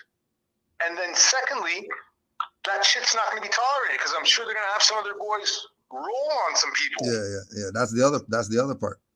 The other Absolutely. part. That's the part that they don't want us to be at that place. Well, where we have the ability to. So hold on. So now we've come full circle again. Rise of the Moors. We've come full circle again. We definitely don't want these guys thinking it's okay to get some guns. No, but nothing's wrong with guns. The guns aren't the issue. No, brother. Absolutely. That's not the issue. It's not the problem, because remember, corporately, business-wise, that's the business that they're in, selling fucking guns. They want every motherfucker to have a gun. Excuse my language again. They want everyone to have a gun out there. But we definitely don't want you having a gun to go kill some of us. We definitely want you having a gun so you can go shoot your brother when he sells you a short 9-pack or something like that. You know what I'm saying? I know. You're saying, yeah, it's an attack. It's an attack because they know what we could do if we have those. Right, but remember, we talked about this. Taj said this too. It's like an octopus, but yet we create guns. We are a war culture. And in fact, you know this, in those communities, it's so-called black-on-black crime. Europeans aren't in there shooting your blacks down. They kind of are, but they know that if they were to go in there and shoot blacks down like that would wake our shit up. What it's really about is putting you in a fucking excuse my language. It's about putting you in some hot pot, giving everyone some guns and giving everyone some drugs and locking you all down in some neighborhood and watching as we basically beat each other and kill each other, right? Like that's what they're about. Yeah. But it's really about business, right? It's really about business for them on that extent. Them, yeah. But remember, it's like the pen. The pen is mightier than the sword. We want everyone to have a pen, but we definitely don't want you having. We don't want you having a pen to write writs, because once you start writing writs, we start calling it a boilerplate writs, right? Yeah. Right? Once they start, even beyond writs, once you have a pen, you start filing suits. That's why they have their judges in there. Well, absolutely. But this is what I'm saying. But thank you very much. But so now you get into the other part to this, which is what I've been realizing. We need to start evolving our thinking. You remember we talked about this, that supposedly Israel has some 500-year plan. Remember we talked about this. You can't even figure out what's going on tomorrow, let alone 500 years from now. But guess what? If I tell you got a 500-year plan, you might start thinking, holy shit, what's up here? Right? But it's the very aspect of maybe even thinking about what a 500-year plan is, which starts to put the intention out there. What's our 500-year plan? Right. You know what I'm saying? So that's where I say yet again, this stuff is all interconnected. And that's why I say this rise of the Moors thing was the fact that there was a segment of us Moors who were probably genuine, who were really about some stuff. But let me tell you this, that if that chord, C-H-O-R-D, was developed, you might have some problems. Because you might be waking up, what was that movie with Assassin's Creed? You put all these guys in there with their guns, you might be waking up the Assassin's Creed, which we definitely don't want to do. Yeah. Right? So we got to shut that SHIT down. Yet on the other end, we've got the people that make the guns, which are really what we want to put in your hands so that you go shoot your old lady one night when you guys are arguing, in a sense. And we make money off of that. So anyways, I know I'm sort of jumping all around, but yeah, no, I have been thinking that this COVID thing, I think I told you that, was all of that, but it all came back to me about this rise of the Moors thing. And I started to think that this rise of the Moors thing may really have been the tipping point for them to initiate King Alfred, codified as COVID, and then codified as this war, which they jumped right into even before COVID was over. If you notice, right?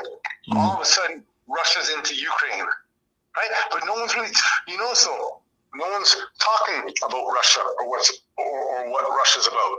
You don't hear what they're about. That's all the propaganda. Yet then you hear that Ukraine is sovereign and blah, blah, blah. Well, how about the sovereign Moors? Yeah. How come they're about the sovereign Ukraines? Yeah. People here, they're not talking about Moorish sovereignty here, but they're talking about Ukraine sovereignty here. Ukraine sovereignty here. Yeah. Like you know what? That's why I say these people, they have contempt for us, in a sense, because we keep being slapped in the face, and yet again, this is a shock test. We're gonna have a war here about some people over there who are having their land taken away, but not talking about the people here whose land's getting taken away right now. Being taken away has been taken away. Yeah. Yeah. Has been fully taken away. We ain't talking about that. Yeah, 500 billion for Ukraine. Right. 500 million for 800 million for Ukraine, 900 million for guns. Remember gun stuff. But at the end of the day, they ain't talking about us because they ain't talking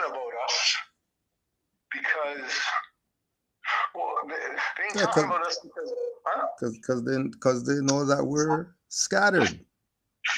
The only salvation is what the Moors have. That's it. There's nothing else. If these people aren't going to say that they're Moors, then they win. It's that simple. It's game over.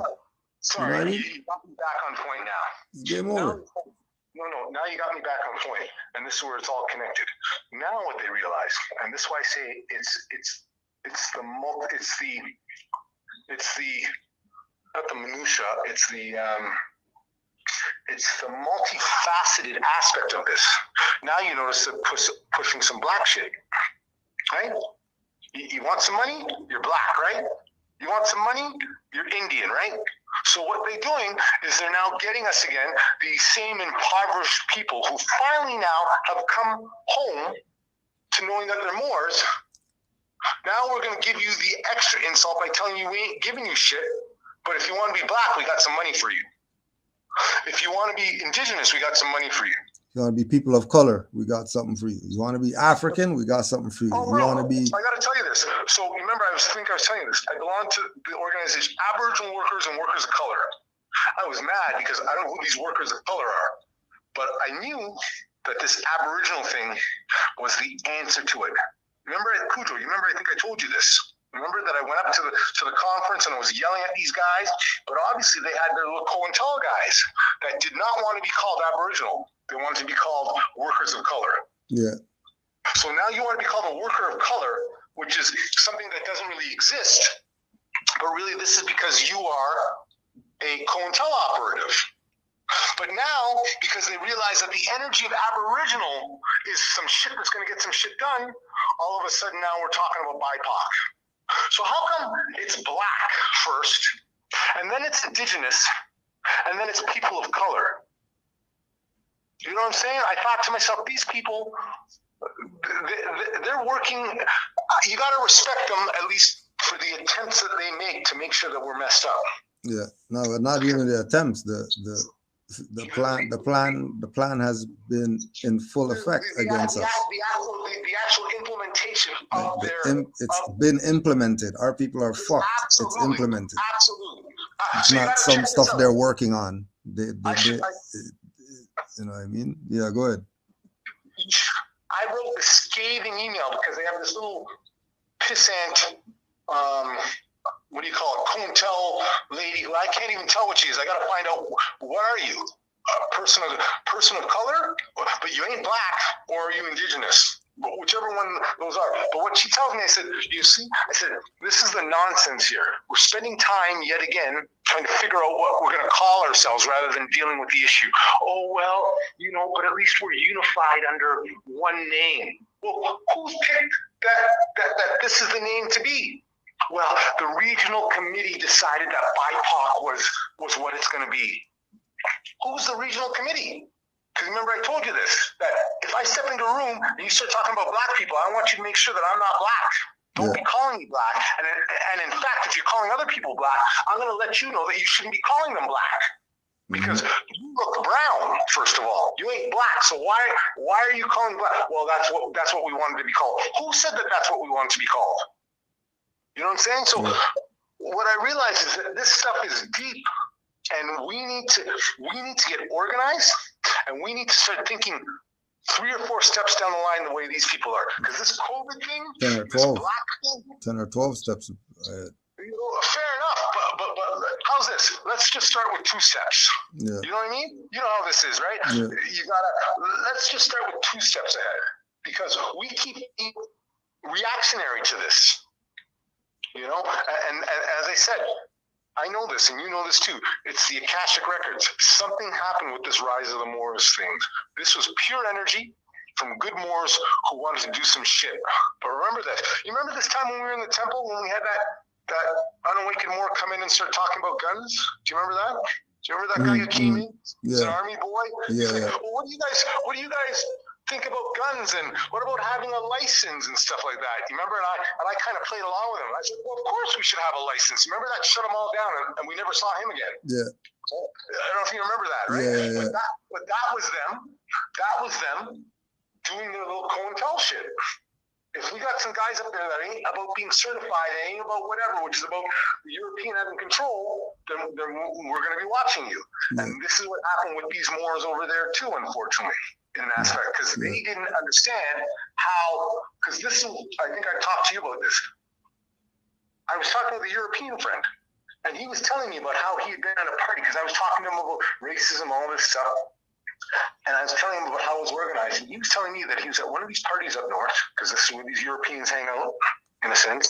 And they were talking about a meeting that they were having, and how they had been making plans about how to keep the black man down. And he was sort of playing along with them and saying, yeah, you know, those niggers and blah, blah, blah, blah, blah, blah. And then they said, yeah, we're going to go fuck some niggers up or some shit like that. He's like, I was just joking. I was never there. And he said the whole tenor, the whole atmosphere turned ugly. Yeah. And basically he said, he was letting me know that these people meet up and they talk about our shit. And they are planning and making sure to keep us where they need to keep us. Meanwhile, we're getting up and watching fucking what's the guy's name from Golden State? Watching what's his name hit some threes.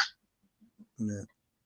You know what I'm saying? So I'm not saying that there isn't an aspect to that, but I was thinking about this the other day too, about the whole Christians and the Lions. And we talked about how modern day sports are really that codified now, right? You're not being chewed up by the lions, but you're being chewed up by the hyenas or whatever. Well, no, but you're also being chewed up by using your body as as this tool to put a ball into a net, as if that has any merit to anything. Do you get what I'm saying? So I put 15 balls in the basket. So what? I won a game. So what? You know what I'm saying? I'm not saying that there isn't some validity to it, but at the end of the day, it's a game. Yeah. I'm not saying life isn't a game, but I talked to you about this. Yes, their arenas, their rules, their contracts, Not only that, this is the other thing that I thought about. What if all these football players, basketball players, what if these guys were all our army? It'd be over for them. Right. Which is what they should be. Which is what they should be. Yeah, all of them should be that. They do know, these are the spirits that have been reborn. And that Christian Okoye, who's 360 pounds, 6'6", that was our front man. Yeah. In the war. Yeah. But now he's running a ball. He's caught up on the football field or the whatever, and the track field now, or whatever. And then they're giving him money, right? Which is nothing. Right? They're giving him money, which is nothing, to keep him placated. And then, you know this, I remember watching this, Vincent Brown. They said the average life of an NFL player is 3.4 years. The average football life. So you think about that. You've got about 4 years, in a sense, the average life, because the kind of an impact that beings are doing to each other, you've only got 4 years in this before you're done. That's your the career lifespan. That's it. But guess what? What if they knew at the end of the day that these were the warriors, the Moon Knights reborn? Yeah. Well, we can't have them going out there to be the Moon Knight, but we can have them being some linebacker chasing someone down to make some European some money on some T-shirt that he's wearing. Yeah. You know, so yeah, more as I said, what I'm starting to really get a feel of, and we've talked about this before, is that it is here. Those with eyes to see, they say when the breeze comes from the south, they know it's going to rain. The signs are there. The signs are here. What are we doing about that? I think I was watching a Taj video last week or something, talking about how he was saying that he would be up to meeting with some sort of grand sheiks to do some stuff. But I've talked to you about this. Why don't we meet? Why haven't we met? This is the same reason why certain people are going to keep calling themselves black and not say that they're Moors. Well, there you go. So, yeah, as I said, I and maybe this was obvious, but I started to realize that I think the rise of the Moors was really them. I think we were also talking about this too, maybe not. But, let's say you're preparing for something. There's two ways to deal with you. Either we suppress you so that your preparation sort of becomes stagnated, or maybe we push you forward before you're ready. But I kind of see this rise of the Moors being them pushing us forward before we're ready and initiating war right now, because they know that we technically kind of are ready. Because the very aspect that we got guys out there training for us means that we're ready. In a sense. Yeah. Same way that we're ready because we got grand chiefs who are teaching. There might not be some syllabus, but we got some guys with some knowledge who are passing some shit on. We're ready to a certain degree. Yeah. And the same thing with the rise of the Moors. You got guys out there with long guns taking some shots under the aspect of the Moorish paradigm. That energy is going to change everything. Yeah, everything's over if they get to go with that. Well, that's why they had to stop that. Yeah. Because I'm telling you this, the people that were probably boots to the ground, the little infiltrators, probably knew that this shit was kicking off. Yeah. Same thing with Puff Daddy and Biggie Smalls and Tupac and all those guys. These people have been up in our business with our own people killing us. Okay. Oh yeah, you have to clear this up too, because people might think that because you're talking against guns or you're talking licenses or something, that you're not about the birthright and you're not about rights and you're not about, anything Moorish. Well, let me make this clear to everyone. I'm about all of that first, but we ain't got nothing. They ain't giving us nothing. What I do know is that we've been put into this SHIT right now. And I know this, when I go to pick you up, Grand Chief, we've had our issues. We've been sitting out in your parking lot for 2 hours talking with the colonizer, right? Yep. Letting us do our thing. Yeah. But at the end of the day, I'm long in the tooth right now. My time is worth more than having some argument with some guy at the side of the street where he's going to take my conveyance with a gun. And at the end of the day, I'm about that. But we're only going to get that when we come together. And until we come together and have that same thing that the Filipinos have and the Japanese have and everyone else has, which is also inclusive of some land, then we probably got to be playing a little bit of the game that is being played out there. The same thing that we're going to work and doing all this stuff. Yeah, I want to be working my free national name, but if that can't happen, then I've got to capitulate right now to do some of this stuff to get ahead. So I'm about all of that stuff. But until we get the numbers, it can't happen. But I realize that that's the other part to the game that they've got you. Oh, so you're a Moor. So what I'm going to do is I'm not going to deal with fiat. I'm not going to work for them or do any of that stuff. Well, we got problems because 90% of the world is running off of that stuff. And I think you and I have talked about this. I don't understand how we can get ahead in the same what do you call it? In the same mud that is out there, going to buy some fruit or going to buy some whatever with the fiat note. Because they ain't taking a gold coin at the thing there. I don't understand yet. And if someone else has that ability, then let me know how we can exercise our Moorish paradigm without under the control of the colonizer. How we can exercise our Moorish paradigm, which is what they're making sure that we don't have. How we can exercise that to live a proper life, beggar nation attaining its highest level of spirituality. Without sort of having to play the game with them. And if you do have it, then why isn't it set up and why aren't we living like that?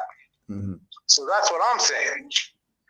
I'm not about any of that other stuff. I'm not about it, but I do know that to me, unfortunately, we probably got to climb through the mud we got to climb through the pit of mud to get onto the dry land. And the pit of mud is the licenses, is the thing, and that's the other part to the sorcery that they got.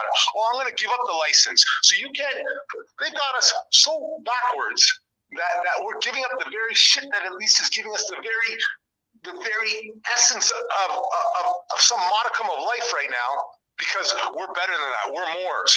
Well, how come if you're a Moor, you're not teleporting wherever the hell you are? How come if you're a Moor, you're not creating, waking up tomorrow and there's a pile of gold out in front of you? Because that stuff's not happening because we're not at that level yet. So we've got to deal with the stuff that we have to prioritize. Well, absolutely. Yeah. Absolutely. So I'm not against any of that. I just, as I said, you've been doing this now for 15 years or whatever. I think I've been here 10. Where are we at? I keep telling you, where is the convention with the Grand Chiefs? Where is the mandate? Where is the plan? So I know we're getting there, but you and I both know this. How are you supposed to be doing anything if you're spending 40 hours a week working for the man to try and do some stuff? Now, you can work for yourself, and you should be able to eke out a living or to be prosperous. But as I said, name me. I'll put it out there. Name me 10 Moors that got finance like that. Name me 10 Moors that got millions right now. Not to say, name me 10 Moors that got spiritual millions like that are actually, except, I can only see Taj, you, maybe nature, whatever. Name me Moors that are getting us out of our beggar nation status.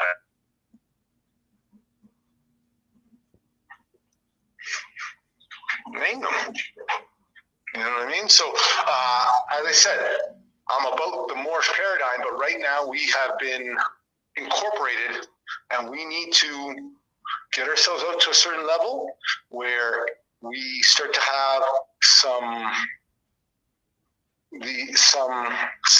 that we can call our own, and then we can move from there. But getting sidetracked now with having to say I'm a Moor and I'm not gonna take money, or I'm not gonna take fiat, I can only take gold. I'm not gonna have a license, but then they're gonna pull me over and take my car, and then I can't eat because I'm standing up for something that really needs energy being put into it. And yet again, it's what they're using to run us with, while we are looking to own the pure part of that, which is what the European is using on the corporate side. We're going to be like the priests. That's what I see this being analogous to. We're the priests. We don't handle money. We don't do this. But at the end of the day, you realize the priests and these guys are the biggest set of crooks out there. You know what I mean? So I just think that we got work to do. That's all. We got work to do. You know what I mean? Everybody, we got work to do. The stuff is not, paved yet. There's potholes, dirt, rocks on the stuff. We got work to do. Yeah, and I would say this, and I think you know this too, right? Because you're there, you're the man. Every week in, week out, I can't tell. I don't know, because I don't get on these systems that you're on here. Yeah. But ultimately, what worker is your virtual class doing? I put this out to them. What is the virtual classes? Because we don't have to be in the same room, but you guys must have a plan, right? You guys are going for funding, right? You guys are getting something together, correct?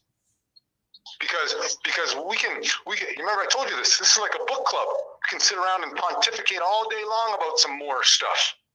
But what are we actually doing to better our people? And I'm not saying, remember, first there's the thought, then there's the word. But we've been stuck on the word. What's the deed now? Right? That's what I would put out to the virtual community. What plans do you guys have? Right. What are they initiating? Can you tell me? Well, there's different Moors that, doing what they can. And so what are they doing? Or put it like this. There's Moors who are doing the same thing we're doing in our territory. Wonderful. There are Moors that are doing the same thing that we're doing in our territory. Wonderful. Then at least we got something. But I think you and I both know this is what I'm trying to tell everyone, that these people have thrown down the gauntlet right now. And they're not going to let you know that this shit is really on, but it's on. Those with eyes to see are seeing it. They've got control of the body right now. You might be able to escape without the vaccination. As I said, in a little bit of time, unless you got a farm and you're growing your own wheat, then you might be, as I said, spending $50. Remember, I was watching the same Taj thing. He was saying back in the day, he was talking about crab legs. Did you see that one? He used to go get the crab legs for $10 a pound. He's saying now it's $50 a pound. Mm-hmm. Did you see? Yeah, that's what everything. But I'm showing you that this shit is on. The inflation, the whole irresponsible part of whatever. We've been neutered to this. Like if they were at your house and had your child or your wife at gunpoint, you'd think something was serious. But that's what they've got us. They've got our wife and our child at gunpoint right now. That's kind of really where this is at. Mm-hmm. You know what I'm saying? To a certain degree. Yeah.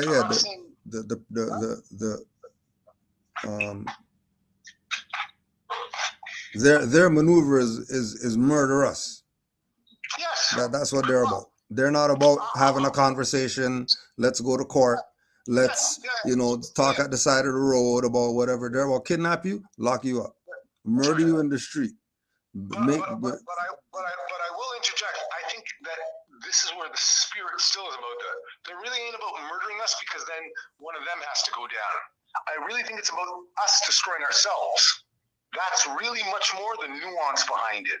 Because if so, then they'd be murdering us all. But if they did that, then that would activate what Taj says is the Magia gene or whatever, right? Then we'd all become mutants and it'd be over with them. They've got to have us killing each other. Because remember, there's a karmic responsibility. That's where I see this is at. They are about that in the spirit, but they're not about that in the physical. Because really, it's about, that's why when they took out all those prophets, they always used their own. Yeah. Because if they used one of them, then this shit would be different. Yeah. Because then it would be, then this would really be a war. Because you had a European coming and shooting a Moor. No, but when a Moor shoots a Moor, then remember we talked about this. Then the karmic debt isn't on us as the European. Yeah. So yes. Anyways, more. Yeah. We'll build. Peace and love, more. Islam.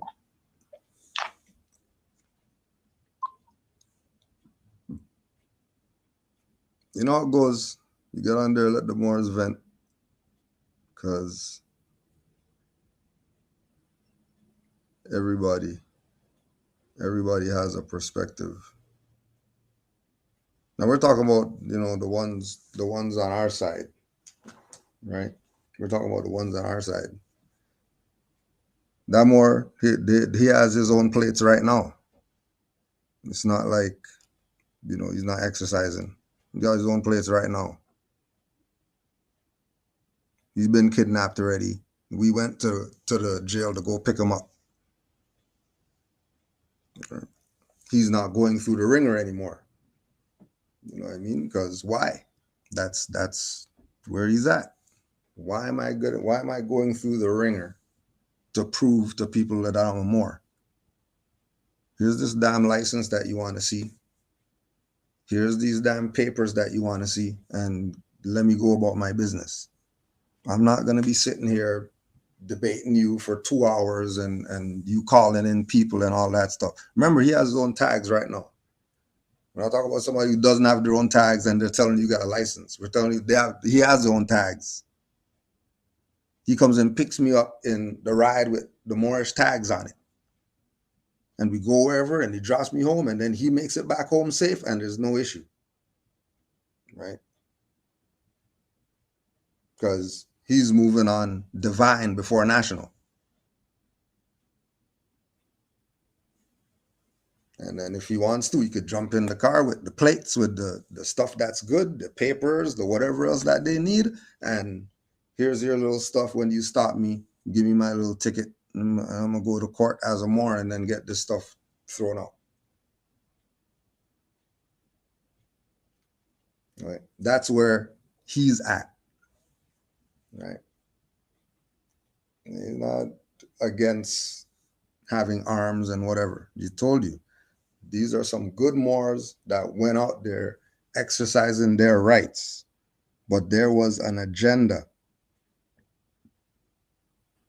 Like, for example, when he said about the fake guns. Let's just say they had replicas. They're saying they're practicing. Let's just say they had replicas. Would anything be an issue?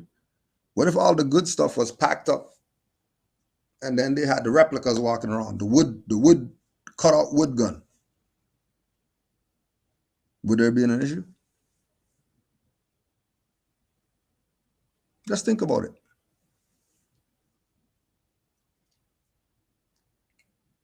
Let's just say they came out the ride with the replica wood guns.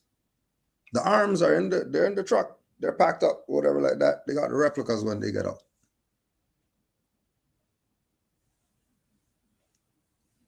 Just a thought.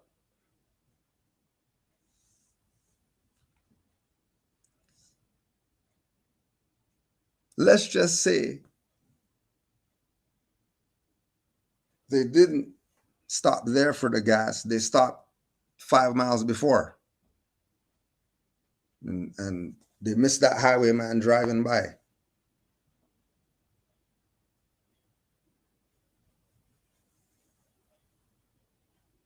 And then some things are divine timing. that these were the Moors that were going to go through this, because anybody else was there but them. And whatever they go through, that was for them to go through. But it's not a thing of not giving honors and all that stuff. These people, ain't nothing like that. Certain Moors are at the line. They're fed up with the BS. They've been kidnapped and all that stuff, and they're not going there. You know, then other Moors get kidnapped every time. You know, like,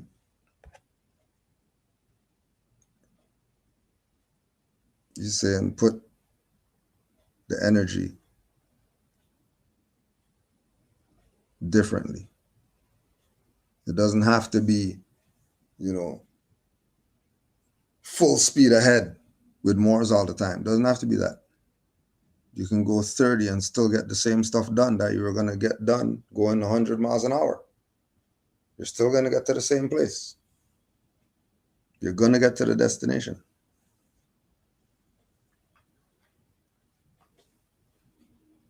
You know?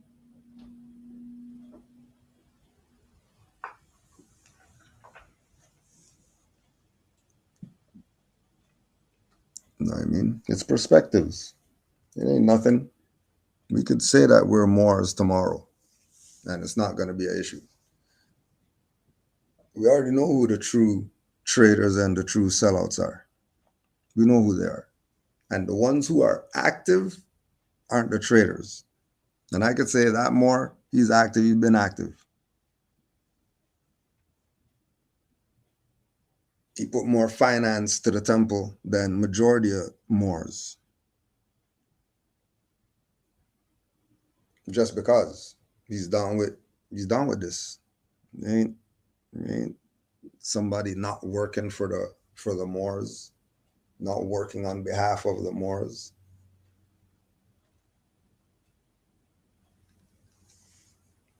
He's looking at path of least resistance.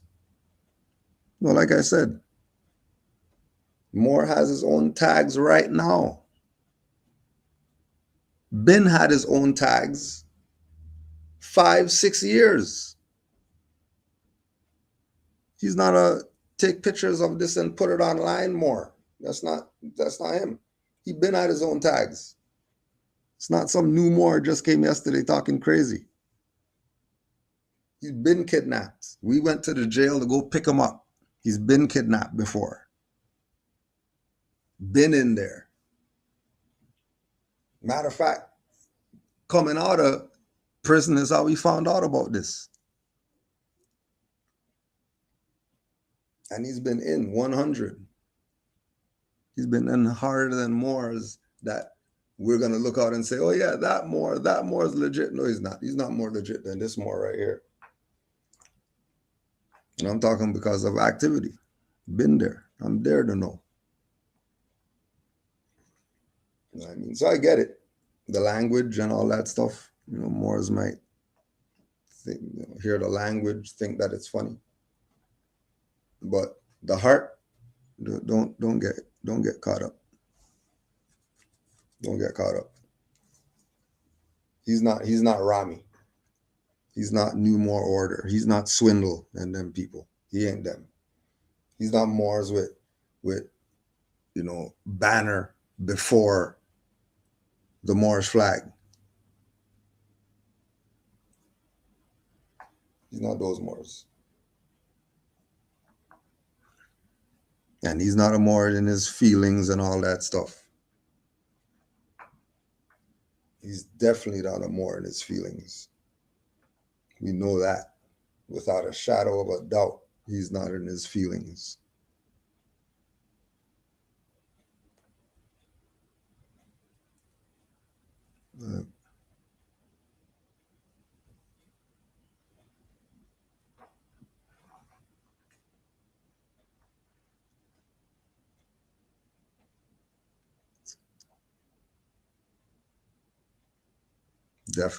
Definitely not in his feelings. Right? It's misinterpreted. because, he's a talker.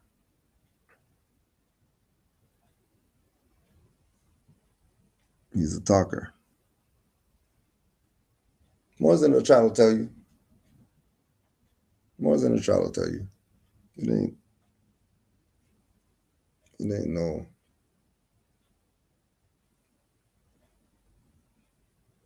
He's a fake one. No.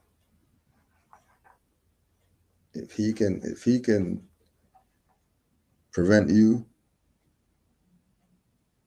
from getting injured, then he's going that route because he's got injured, and injured is not fun. So he's saying, watch how you maneuver.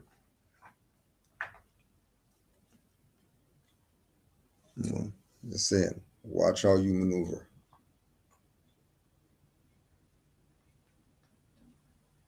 Right? And every jurisdiction, as we know, isn't the same. Every jurisdiction is not the same as state of Massachusetts, as Canada. If you don't care about constitution and treaties and all that stuff, they're de facto, and they're gonna do color of law on you all the time, every day. And that's all they're gonna do. That's all they're gonna do. Right? I know they're gonna do that. I'm gonna move so I don't get kidnapped by these people. I'm not trying to get kidnapped by them. Do whatever else you want. Take the car, take the house, take the whatever, but you have zero jurisdiction over the body. You're not getting the body. Take whatever else you want. I don't care about that stuff. The body's mine.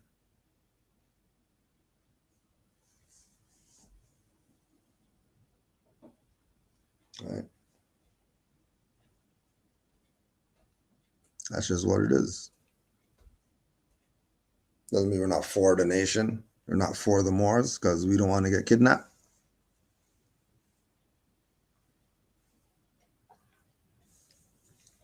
More saying, been there, done that. Playing that BS. I'm more of a help out here than in there. Why do something just to be in there, sitting in there? Sitting in there for what? And then Moors can't even do anything because these people are colored and they're not going to follow the law anyways. Even if you sue them, they're still going to say, F your suit and still hold you. They're not playing fair. The game's rigged. So why play if the game's rigged? How about realize that it's a rigged game and start exercising differently?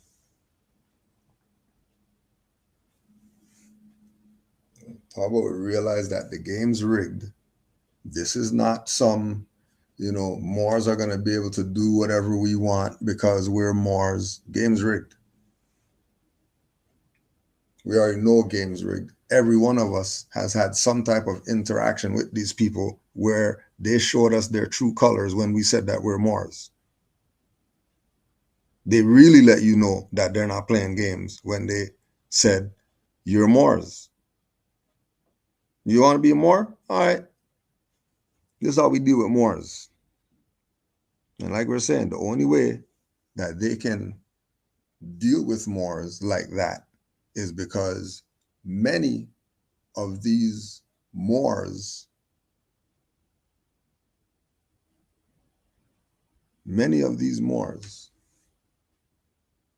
when they start exercising their rights, they're coming for your head.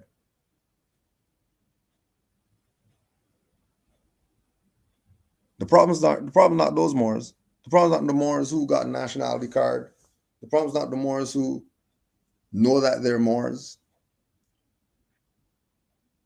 The problem is the Moors who are playing Negro, black, colored, and everything else, and not declaring their nationality and being part of the nation. That's the problem. Moors aren't the problem. Dirty Moors and Negro, black, colored people are the problem.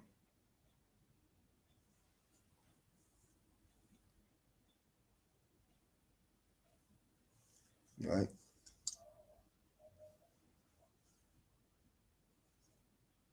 They're the issue.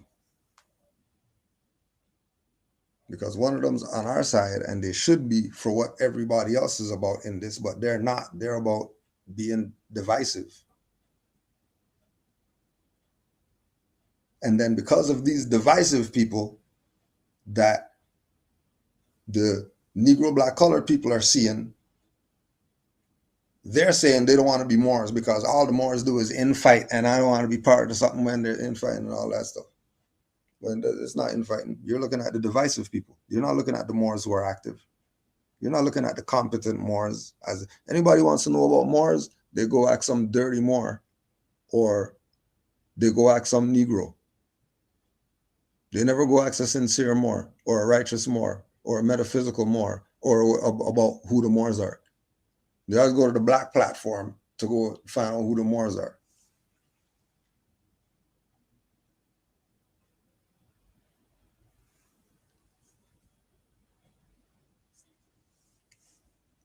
Right? There's the perfect example.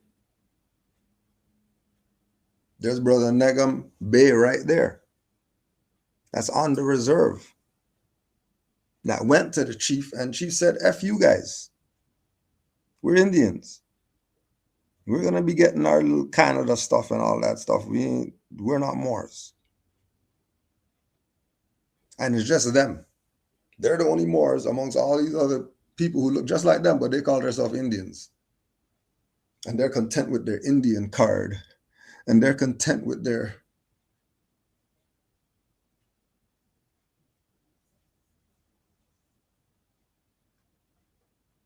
Right? But they're riding around the reserve with their own tags. They're riding around the reserve with their Moorish flag in the back of the truck. And native police guys, they ain't telling them anything.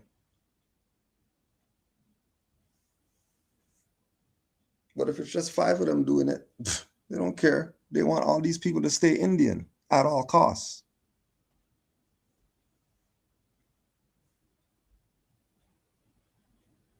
They want those people to stay Indian. So if 5 Moors go on the highway with arms, well, all they got to do is get those 5 Moors out of circulation, and then there's no more arms.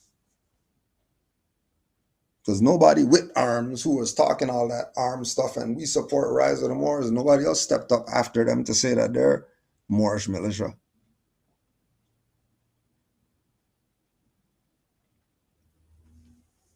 If it's like that, then all these arms Moors should have stepped up and there should have been a Moorish militia again. If it's like that.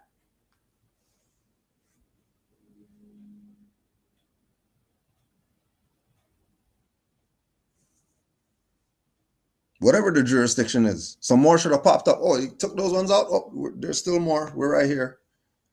Moorish militia still here, still training, still doing whatever.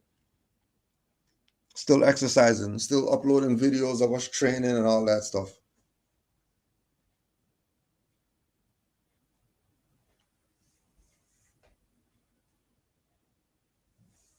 And that's what Jamal always talks about. Where's the support? Where's the support? We had a court date, 50 people showed up for one court date, and then the other court date, 5 people showed up.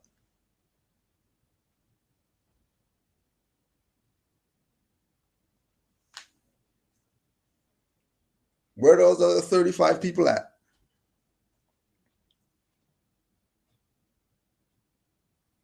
Where are they at?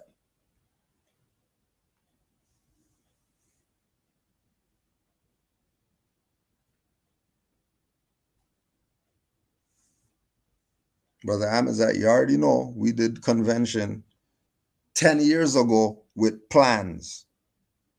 And these Moors aren't ready to support anything. They ain't going down like that. They have our people messed up. Just what it is. Nothing personal. That's the reality. Our shit is messed up. Why is our stuff messed up? Look when we found out about that we're Moors. Anybody on here? Put it in the chat. If anybody on here was a Moor out the womb, knew about their El Bede Al Ali when they came out the womb, put one in the chat. If you came out the womb knowing that you're a Moor and you had nationality card out the womb,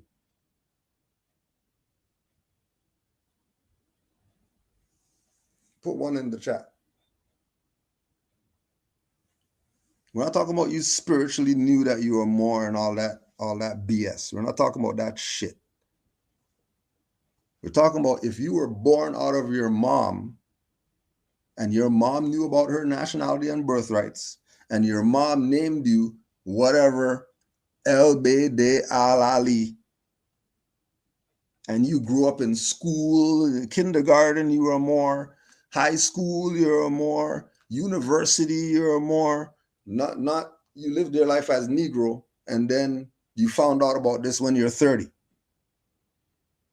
Talking about out the womb.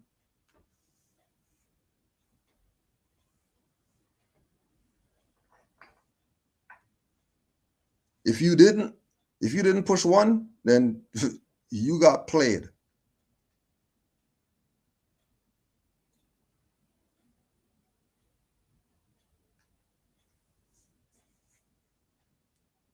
And since we all got played, just accept that's the reality. Right? 33 years of my life was a Negro.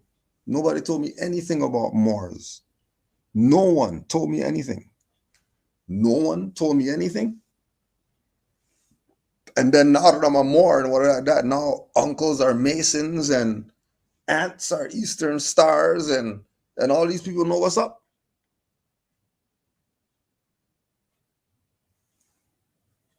That's why the title of the thing, Our Own, is our worst enemy.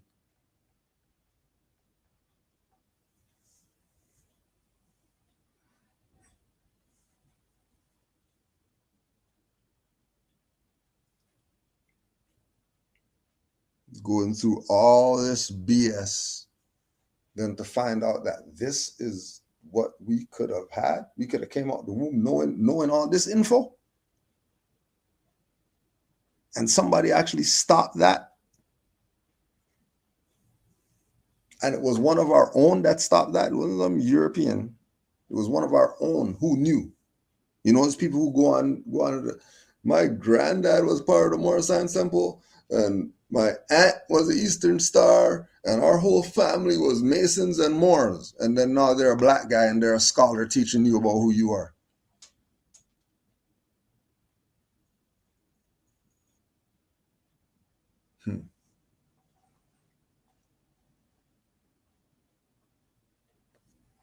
Oh, get it out, Murdoch, because something about that guy does not sit right in my spirit. I mean, like I'm saying, it could not fit right in the spirit because you've been just hearing him talk on some videos, right? But I don't care who you name. He's just as solid as them. Name somebody. Marduk. Name somebody whose spirit sits right with you.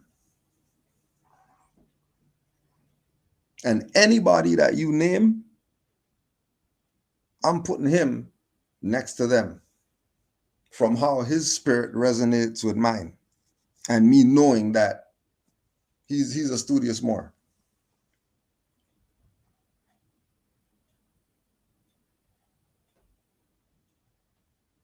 Right?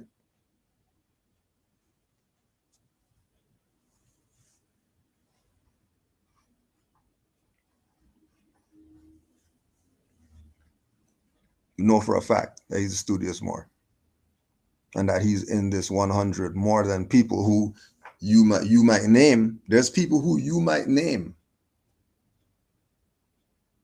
right? There's people who you might name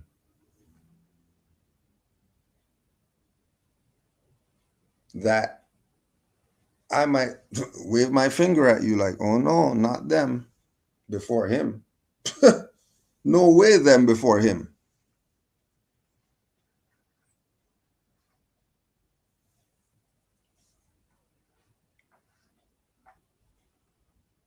You know? Like he's more. His mom's Asiatic. His mom's from Trinidad.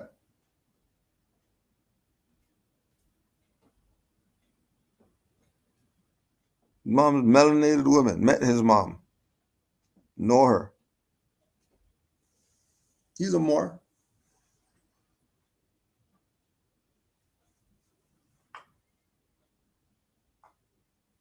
You know?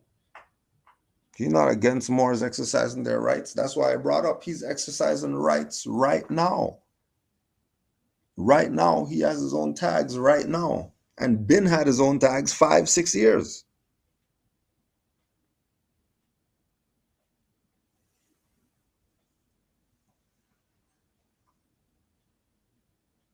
And came to pick me up at the building or whatever like that. And the highwaymen saw the tags and then they pulled around and they came behind us, blocked us from leaving, sat there talking for 2 hours with them. And then they said, well, just don't let me see you around here anymore. Yeah, but obviously he's still around here, you know.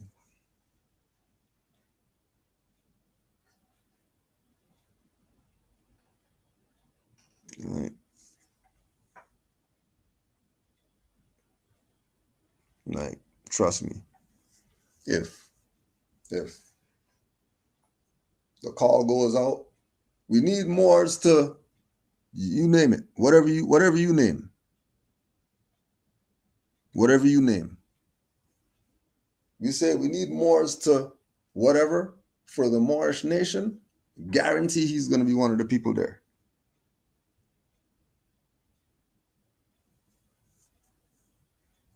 Guarantee he's going to be one of the people there.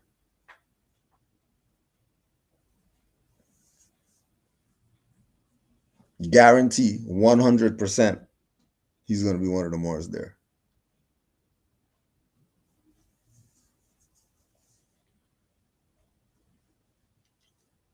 Right. And he's somebody who's seen Moors come and seen Moors leave. There's few Moors who can say we've seen Moors leave. We've seen Moors be in this for 7 years and turn around and go the other way.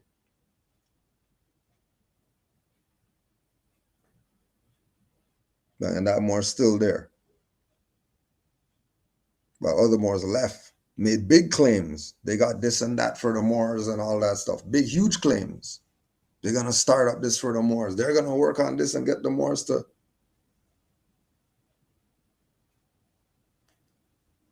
Right? And really the emotion is in the people who heard what he said and couldn't handle the truth. That's where it's at. Because we all know we had situations with these people where they didn't deal with us as Moors. They kidnapped you, they stole your stuff, they whatever. They didn't do you as no more. Stop this. You already know these people are criminals.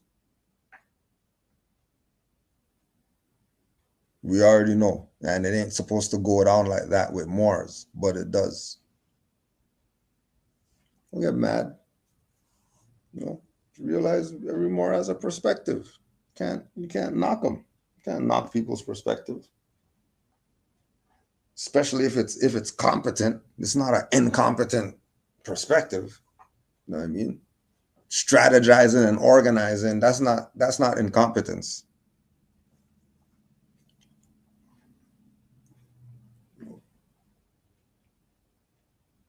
That's not dumb, what he said. He didn't say anything dumb. He didn't say anything, whoa, what do you mean Moors are domestic terrorists? He didn't say nothing like that.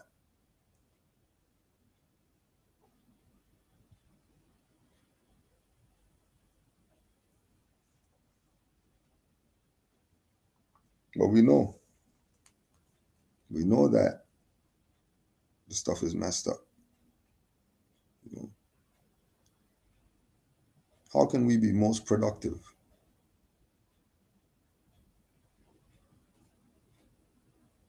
How can we be most productive? And like you were saying, we can how much videos we got? 4,000 videos of teaching, putting this information out. How much people walk through the doors though and stay? Right. If he has been studying and down for at least 5 years, why did he not respect and yield the floor instead of interrupting the GS? What do you mean? What do you mean interrupting? Like, go look at anything that we have on here. Unless you're a troll, you can talk. You don't shut people up and all that stuff on this platform.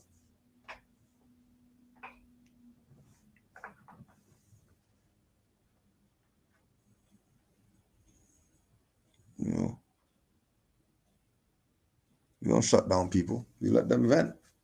Because this about the only place that Moors could vent. If we put the link in the thing right now, people are gonna come on here and say whatever it is that they want.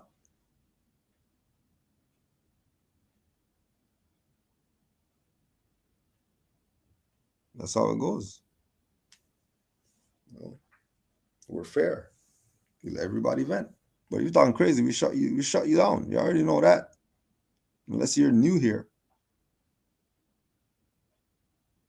You talking crazy? We kick you off the thing. We already know that. We're not gonna do that to a Moor who we know been and is in this. Up to his neck, he's in this.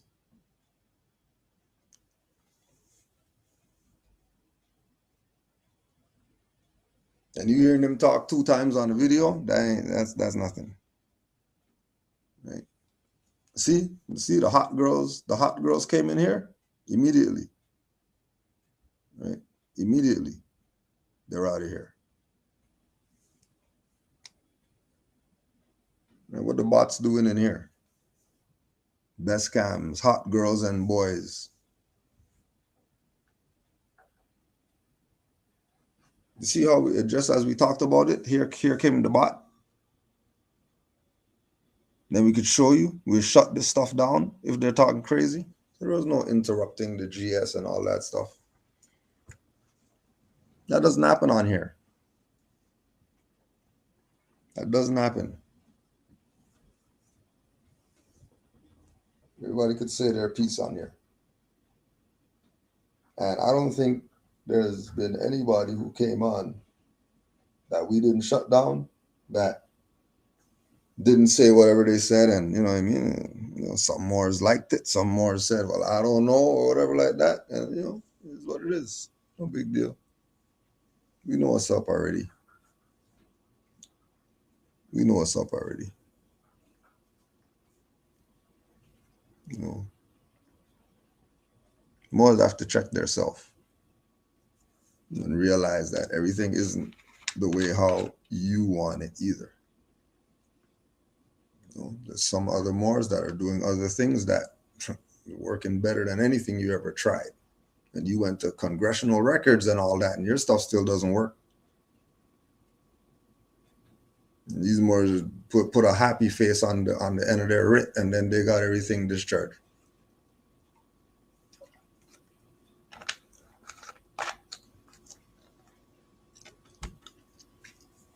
You know? But we know how it goes. Matter of fact, we got a half hour. Let's say we got a half hour.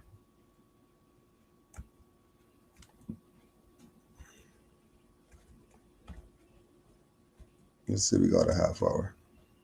We'll put it out there. You know, come vent.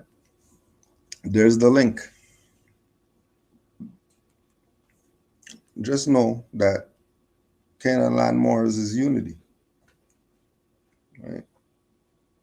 Honor all Moors. Say it every broadcast. Honors to all the Moors worldwide, because we know,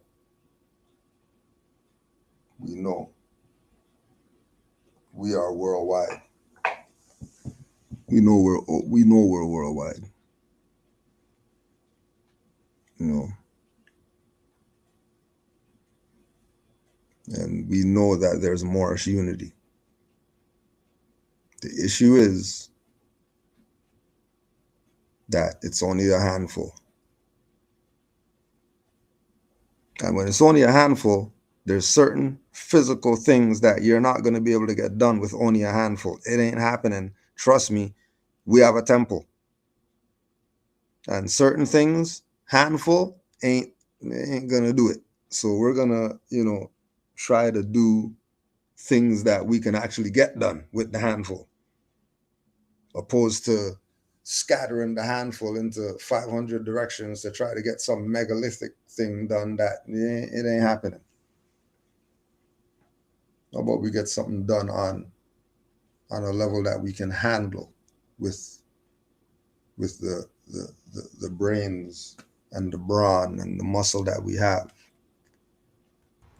Right. Islam more. Islam. What's good? Nah, man, the brother, man, he was speaking true, man. We gotta move smarter, man. It's just, I feel him, I already know he put in his work and all that. They got a lot of Moors that's in the chat. I just want to say this, and I mean this in a respectful way, man. Some of these Moors that was making comment about the brother is divine before the national, and I don't know why, but I don't think y'all get it. So let me try to put an example, right?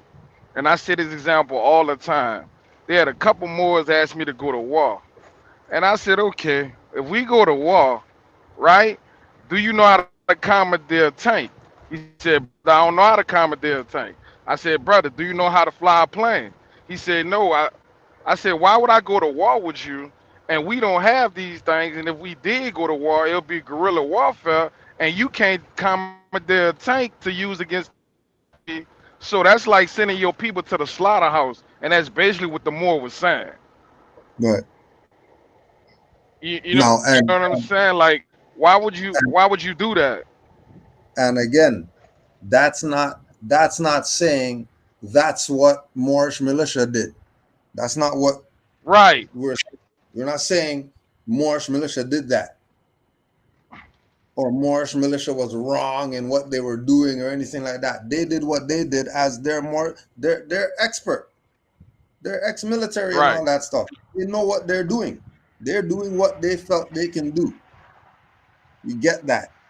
We're saying beyond that, in our moving forward with this, if somebody else has the brilliant idea, use that as an example, because Exactly. it's showing you what they're going to do. It's showing you how far they're willing to go, if you want to go that far with them,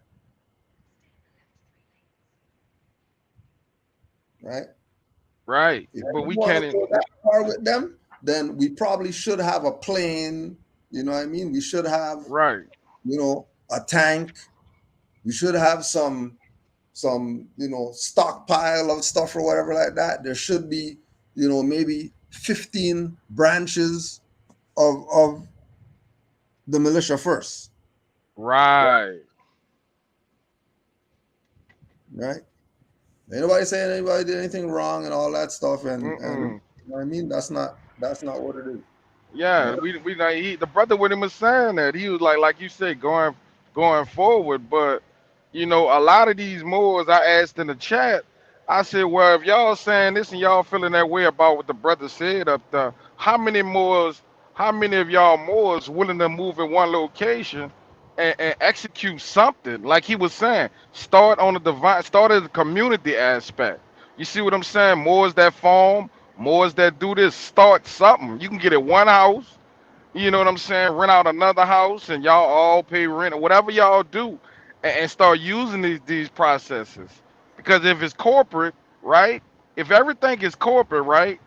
Why can't we start with all these Morris businesses? I'm looking to hire Morris to drive trucks and other stuff, right? Okay, some Morris they come to me and then they fall off or whatever. Cujo sent them to me, a lot of Morris sent them to me, and then they like, nah, that's a little tough for me. But what I'm saying is, if everything corporate, and I ain't gonna reveal everything on here, but if everything corporate, that means we can create a corporate business, a Morris corporate business for everything, including some of the things we talked about.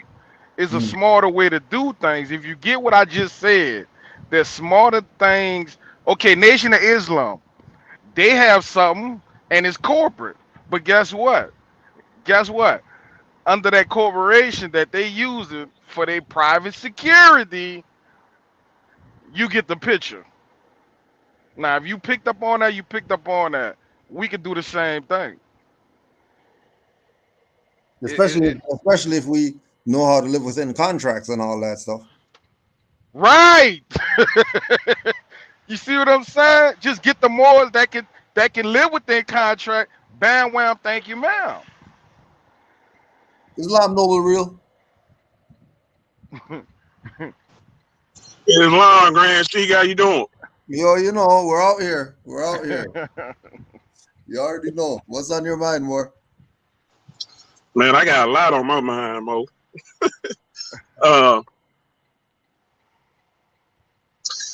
I don't understand how people come at Taj when I know I was in this movement since '05.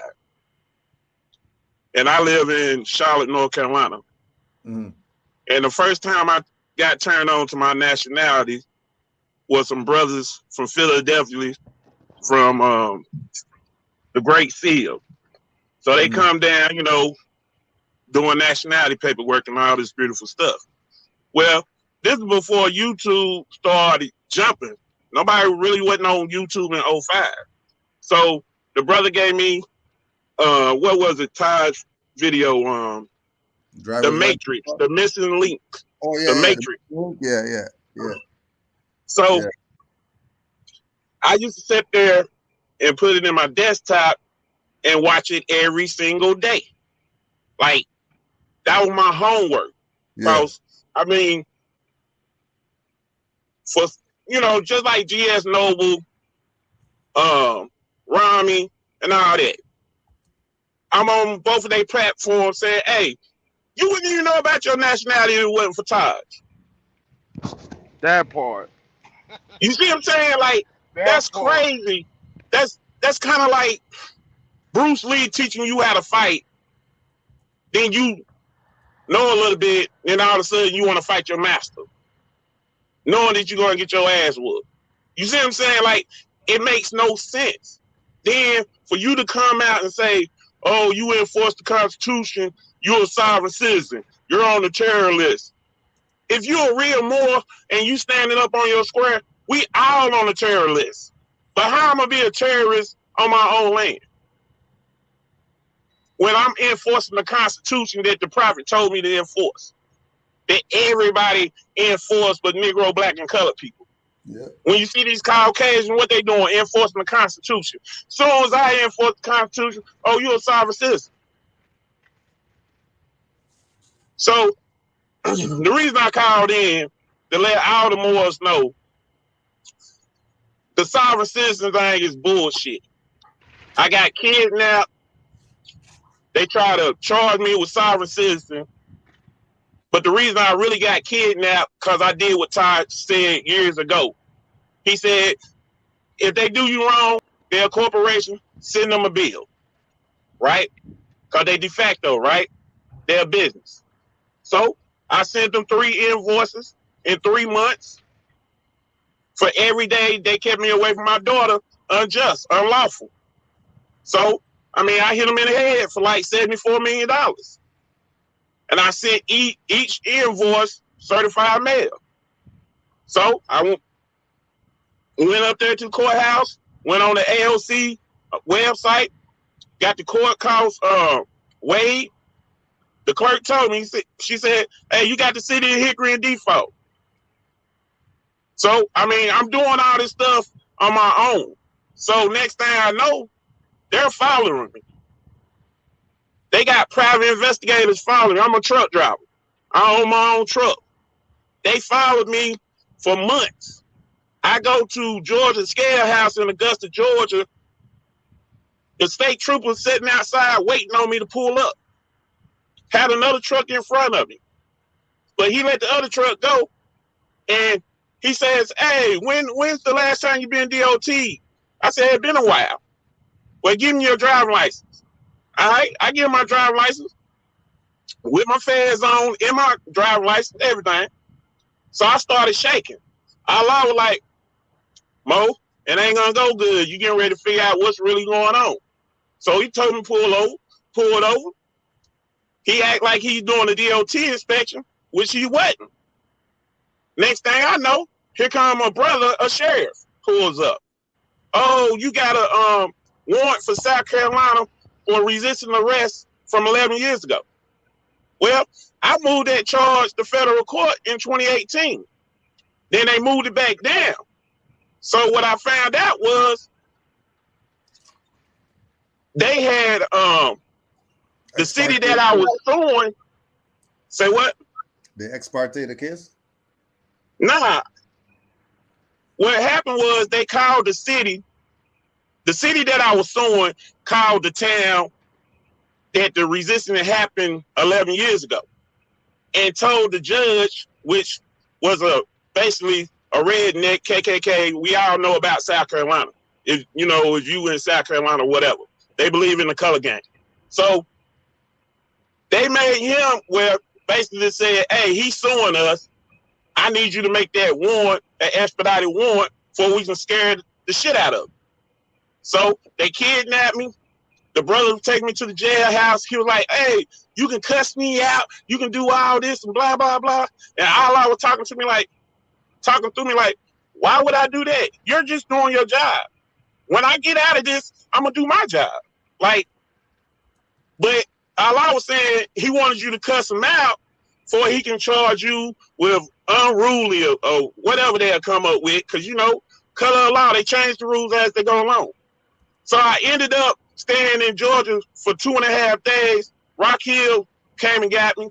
And when they came and got me, next thing I know, I'm sleeping on the floor. Clover police come in there at 2 a.m. He comes with a sovereign citizen charge. We charging you with sovereign citizen charge, talking about because I gave them my nationality card in 2010 that I didn't do my name change through the Social Security Administration. Now, remind you more, I'm sitting here looking at this dude like he's stupid because I'm like, before I started back working, hell, I was getting food stamps, Medicaid, all this beautiful stuff, and all this is in my Moorish name. And I claimed my nationality in 2005. So what are you talking about? So Allah was just play dumb till you get in front of the judge. So when I got in front of the judge the next morning, he was like, oh, you got caught. I'm going to put you on a $500 secured bond. You got caught on May the 25th. And I'm like, okay, well, I need to see the discovery on this case. When I say that, his mouth dropped. So what I'm realizing is a lot of these Moors, they play more, but they don't study. They don't learn the rules to the game. You can't be a referee if you don't know the rules to the game. If you're a player, you can sit the bench, you can come in the game or whatever. But if I'm a referee, I can change the rules as I go, right? If we go play basketball and I'm the referee and I say you walk and you know you didn't walk, what's going to happen? Technical. Exactly. You walk. I don't give a damn if you only took one step. You walk. Right. Yeah, you walk. You see what I'm saying? So this is what I'm trying to share with Moors is this, my testimony. So I'm in jail, kidnapped for 7 days in Rock Hill. I have a public defender, assistant come get me out every day because he's loving our conversation. And I wanted to kill myself. I'm saying, damn, I can't take this shit. I ain't used to this shit. The devil, my Lord said, hey man, run fast as you can and hit the damn sink, and instantly you're gonna die. So Allah had to sit me down and say, shut the fuck up and sit the fuck down. Because they had me in the hole. They had me in the hole for 23 and 1, right? So, okay, I sit the fuck down. He's like, look, pay attention how these Moors are moving in here. So you're going to come out one at a time for an hour. So I'm like, okay, I got you. I go to the window. I'm looking. When Moors get out, they say, hey, you got a book? You got a book? You got a book? I'm like, okay, I got you, Allah. So when I get out, asking for a book, all the inmates like, now I don't got no book. But when the CEO come in the morning, ask her. So I asked her. She gave me, she said, Mr. L. She called me Mr. L. Mr. L, I'll bring you a book. Give me a couple hours. She brought me a book. It was a novel. It was Attraction or something, but it was an undercover book. It was 250 pages. I never read a novel in my life, Mo. In my life. You know, you read a book and you skip through pages and stuff through school or whatever. I read that whole book like it was Netflix. When it got to the sex parts and everything, I was like, damn, wow, I see why women read novels. I read that whole book in a day. The next day I said, can I get another book? She said, yeah. She brought me a book, and the book was all about the Moors, bro. All about the Moors. I read this book for 6 days. I got this book right here in my truck on my dash, walking with the drum. I took that book when I got out. But when I got to court, the public defender said, hey, you don't remember me from 11 years ago? I said, no, I don't remember you from 11 years ago. You weren't my public defender because I would represent myself. And you know, Moors who study, they represent themselves. We're not doing no public defender because we already know.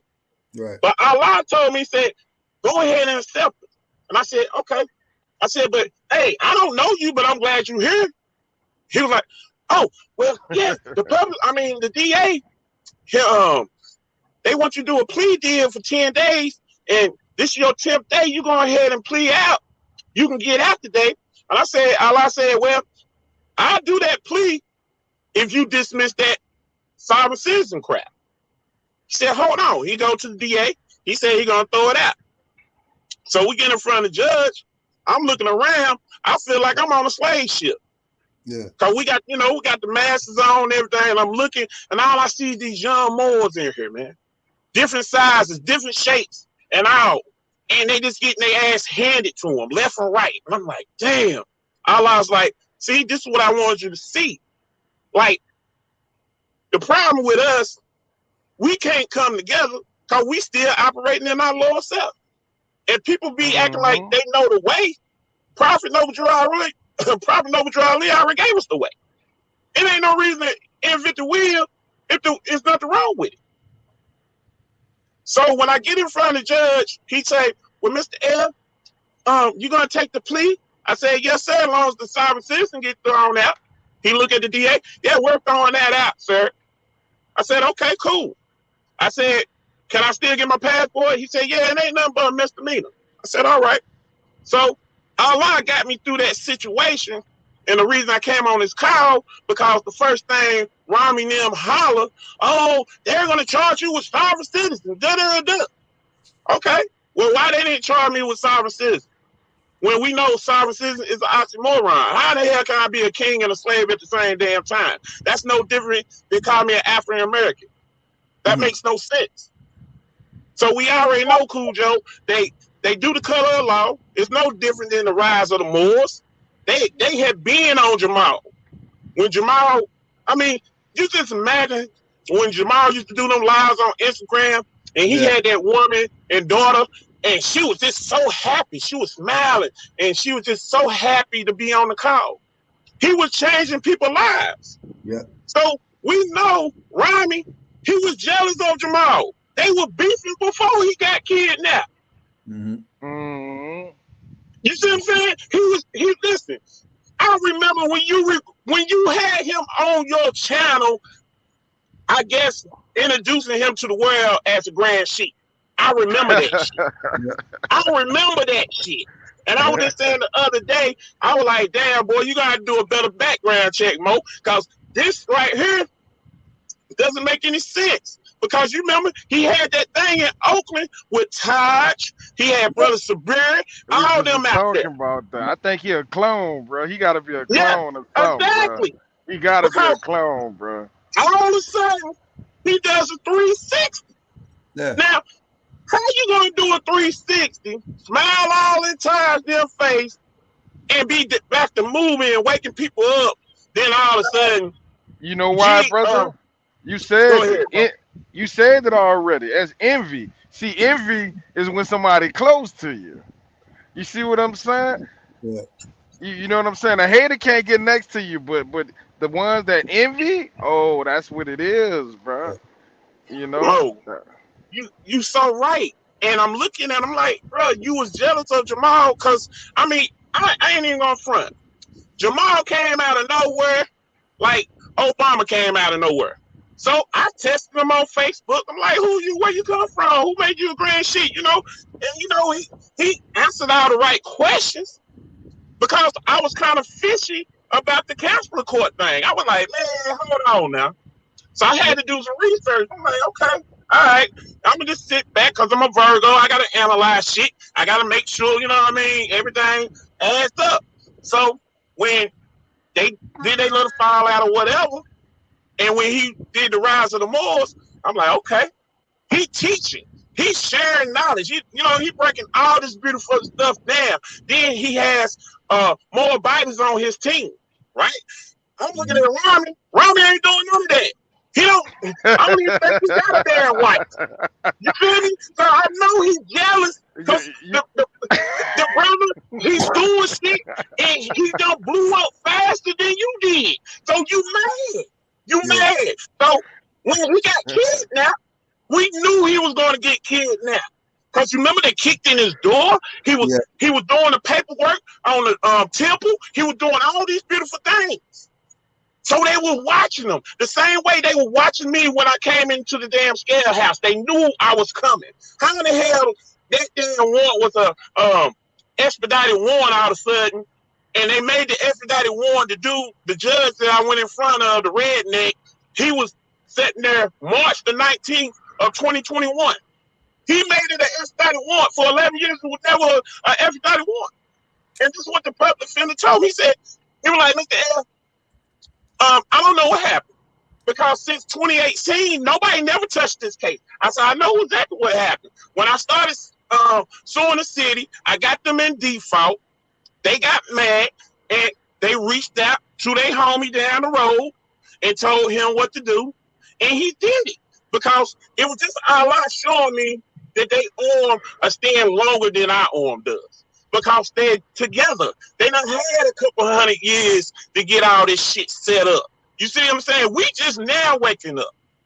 We just now waking up. So when we see a brother like Jamal and you and other Moors going in and being active and sharing knowledge, automatically you're going to have Moors and their Lord self get mad and get jealous. Because, you know, Rami been in the moon before Jamal. So he like, how the hell did Jamal blow up before me? You know what I'm saying? That's crazy. How did he get this platform and got all these brothers down to ride with him when I'm over here driving a damn limo? He's driving a limo. You know what I'm saying? And look, he going over there picking GS Nova up, and GS Nova jumping in the passenger seat. They in the limo. Where you want to go, Mo? Where you want to go? In the limo. See what I'm saying? But you say he's talking shit about Taj when you know Taj is the one who been putting out VCR tapes and DVDs before YouTube. Before VCR tapes. Yeah, I'm just saying in general. Before YouTube, before Facebook, all this Taj set come out and giving out the knowledge like Prophet Noble Drew Ali did. Okay, nah, he don't talk about religion. Why do I need to talk about religion? It's like me saying, Cujo, who you believe in? And you say, hey, Sakimit, that's none of your damn business. That's private. Who I pray to, right? Because ain't that private? Ain't that private? The relationship that you have with Allah Or if you're a Christian or a Hebrew or whatever, that's private. That's private. That's to the individual. Exactly. So Taj is like, hey, nigga, I don't got time to sit here and read for you when you're supposed to be able to read for yourself, whoever you feel comfortable with, because when you die, it's just being comfortable with death. That's it. Time's coming, bringing you the science, telling you, hey, what's going on, how you do these affidavits, how you move, how you supposed to move. And they going to kidnap your ass. And if you remember my video when the Rise of Moors got kidnapped, I did a video. You showed my video. You just cut it because I was talking about the three amigos, the elders that I call the three amigos because they're the ones they always call, because I just feel like in my eyes that they sellouts. They elders I respect them because they Moors, but I just feel like they sellouts. So I was just like, they always get these three and put them on TV to go against the Moors who put in work. And I just don't understand it. I really don't. So, you know what it is. Yeah. You know exactly what it is. You know what it is, man. So I'm just like, I called up GS Nova telling on and said, yeah, man, when I got out of prison, man, I was on that Taj stuff. Then I realized Taj ain't talking about Prophet Muhammad and da-da-da. But how he gonna call himself a Moor and he ain't talking about Prophet Muhammad? Okay, didn't Prophet Nova Charlie say the Christians gonna make the best Moors? Yeah. Didn't he say that? He didn't say they were gonna come in here and pray to Muhammad off the jump, did he? He didn't say that. But you know, when you hear that, you already know the cultures and the language. So as soon as you hear that, you know what kind of mindset there is. We already know. As soon as we hear these trigger words, when they hear the word, oh, he a sovereign citizen, that's a trigger word. If a Moor be like, oh, I'm a sovereign citizen, that's a trigger word. So when they say these things, we like, oh, we know what time you on. Oh, all right, you one of them. You infiltrated Moor, right? Okay. No, you a Stephen A. Moore. That's what I call them. They Stephen A. Moores. That's what they are. They Stephen A. Moore. They ain't never been in the game. But you want to talk shit to me, and I'm a professional. I've been kidnapped. I've been to court 7 times. I got cases dismissed. Man, we all got cases dismissed, Mo. You ain't saying nothing new. Right. You ain't no better than anybody else. Right. And you just came out of nowhere. What are you talking about, Mo? You got kidnapped for over 10 years because you was in your lower self. Do you know how many Moors come out of prison and get turned on to their nationality? You got rapists, you got murderers, all kind of Moors that came after prison, right? And they got on the science and they in their higher self. I have met a Moor from Brooklyn, New York. We had a beautiful conversation years ago. He said, man, I'm a Christian. I believe in Jesus. I said, Mo, I don't give a damn who you believe in. Whoever brought you out that lower self state of mind where you don't want to hurt nobody, you don't want to break none of the principles, I don't care. You see what I'm saying? I don't care. That's none of my business, Mo. Because when you pass, I don't have no nickel in that quarter. You know what I'm saying? It ain't like I can say, hey, God, he's on his way. Please don't let him go to hell. That I don't have none of that authority. I don't have that power. So for somebody to come and holler, oh, Taj, you're teaching you the wrong way. Taj, you getting people kidnapped. Shit, people getting themselves kidnapped. I'm like the brother who was on here before, right? He was saying, hey, man, I'm tired of this shit. I got to go do it this way. Because you know for yourself, Cujo, that a lot of Moors, we run around, no plates, no insurance, no nothing, right? We get pulled over. Hey, man, you got a driver's license? No. Do I need one? Well, the state of North Carolina says I got to have one. Well, the state of North Carolina Constitution don't override the United States Constitution, do it. Well, you got to have a driver's license. But I'm not doing business. I ain't in my 18-wheel. I'm in my personal vans. Oh, well, I'm gonna have to take you to jail. Why are you gonna take me to jail when I ain't injured nobody? This is not a take to jail moment right here. You feel me? But you want to kidnap me because you want me to accept color of law, and I'm saying this is against my belief. That's why the prophet set it up like he did through the religion, right? Through the Constitution. He set up all this beautiful shit so we wouldn't be abused, get our ass whooped, get tased. I've been through all this. So that's why I'm giving you this testimony to show you that Allah is like, hey man, tell them about the sovereign citizen thing. I can tell you about other things that he saved my ass. I can tell you how I got out of $13,000 worth of back pay child support. I can tell you all these beautiful things. But doesn't mean my paperwork is going to work for you if you don't do the work. Right. And that's the problem here. Right? Ain't that the Somebody problem? More don't want to put in that work. Yeah, somebody think they can give you 500 for your papers. Right. And look, and get mad. Look, you can give me the 500. I can give you the paperwork, but you ain't studied none of it, and you're gonna go to court and thinking you're gonna get the case dismissed. Yeah. Well, guess what? The divine side gonna kick their butt. Look, I'm gonna give you a story right quick. Me and my cousin, he had came to the house, and he said, B, man, we Moors.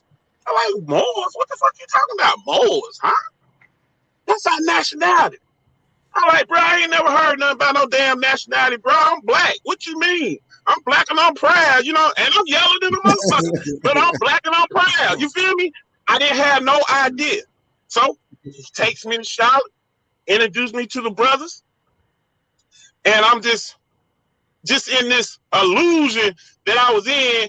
I just got the what was it? The blue pill that Morpheus gave Neo to wake him up, or the red pill? One of them, I can't remember. But somebody gave me a damn pill, and I woke the hell up. And I'm like, hold on. So you telling me the school been lying to us? You believe in what the school tell you? Yeah, I went to school for 12 years. Why would I think they would lie to me? I'm just saying, I was dumb. You feel me? I was brainwashed to the spectrum. You feel me? So when I started waking up and I proclaimed my nationality, I didn't even tell my mama for 3 years. When she started getting mail, it said Sakimi L, and she's like, who the hell Sakimi L? Who is this? I'm like, Mom, don't worry about it. Just give me the mail, okay? But the moral of the story is this. Me and my cousin got turned on. He rolled up 2 blunts, and he threw them on the dash. And we traveling. I'm like, what are you doing? He's like, man, fuck them motherfuckers. God damn it, they can't do shit to us. I said, nah, my Virgo kicked in. Now we're going to take them 2 blunts, and we're going to put them in the ashtray so nobody can't see them. Because, first of all, they outnumber us. And I mean, I wasn't on the law then. I had just proclaimed my nationality. Yeah. So, he was still in the streets. So he calls me. He like, man, the police just walked up on us. I'm like, what happened? He's like, man, we was at the club. We in the car. We smoking out and shit. And they walked up on me, found my gun, found some weed and some dope. I said, oh, shit. What happened? He's like, man, they just gave me tickets. They didn't take me to jail, but they just gave me tickets. I said, okay. Well, we had just learned about the UCCs because the brother was doing UCCs and shit, security party stuff. And I didn't do it because I didn't understand it. And like I said, I'm a Virgo. It take me a couple years to catch up with everybody. So I went to court with him. He goes in there. I accept all charges for value. He just waiving the UCC. Okay. Have a Caucasian judge. Dismiss. Got that one charge dismissed. We go back again. I accept all these charges for value for 4-7 and closure. Waiving the UCC. Boom. Get that dismissed. All right. The boy got 4 charges. Now he's a felony, and felony with a gun, you can't have that. So the third, we'll go to court the 3rd time. We had a brother judge. His name was Judge Jingles. Smooth brother. He said, I accept all charges for 4-7 and closure. He said, okay, but I'm going to charge you $50 court cost. $50 now. I said, $50? Okay, shit. My cousin got so mad. Cause like I said, when you get this knowledge, you be so angry, but your ego kick in. Yeah. He got so mad. He walks past me. All I said, watch him. I watched him. He turned around. He throws a Mason sign at the judge. And I mean, everybody's in the courtroom. So he does he does the ear to ear shit, right? So it looked like he's cutting his neck off, but he points at him, right? Because he in dishonor. That's how he felt, like the judge was in dishonor. So we walk into, I'm like, what the fuck? I grab him and I take him out the double door. What the fuck are you doing? He disrespected me. I said, okay. We walk into the damn elevator. Next thing I hear boots coming, high-tech boots. And I mean, they were hauling ass. We get to the elevator, next thing you heard, freeze, motherfucker. I turn around, I got this 5'3" European on me. He pulls out a big ass, looked like a Desert Eagle, but I believe it was a 4.5. He got it in my face. And I'm like, bro, why you got the gun in my face? He's like, shut the fuck up. I'm not going to shut the fuck up when we're in the courthouse. I don't have no weapons. Why are you pointing the gun in my face? I didn't do nothing wrong, right? So they grab my cousin. This dude just lays out in the fucking floor. He said, man, get my keys. He just lays out in the floor, get my keys. Hey, man, take my car and all this. And call my homeboy. I'm sitting there taking instructions, and they drugged his ass back in there. I said, hot damn. So next morning, he calls me. I accept the charges. I said, man, what the fuck was you thinking? He said, the devil made me do it. I said, how the hell the devil make you do it? Oh, man. It's crazy. You feel me? So I'm like, how did the devil make you do it when we don't believe in the devil? You know what I'm saying? Your Lord self made you do it. He said, man, I fucked up, man. I really fucked up. Because, like I said, he got the weed charges gone. He got the dope charges gone. And he had another weed charge before that incident at the courthouse. Got all them gone. So when the brother did the $50 thing, that just triggered him. Yeah. And I was just like, bro, but you got $50 all day, bro. Like, I don't understand. You're still in this up. Right. So they set him up. You know what I'm saying? It's like they set him up or something because they put a brother this time, right? Yeah. So anyway, make a long story short, me and his brother Hakoon, he called me like, brother, hey man, we got to go up there to the courthouse, man. I got this feeling that Kanika's in court. So we go up there. We ask the clerk what courtroom he is. No, he's not on the docket today. So he was like, man, they lying, man. Let's go walk and find him. So we finally found him.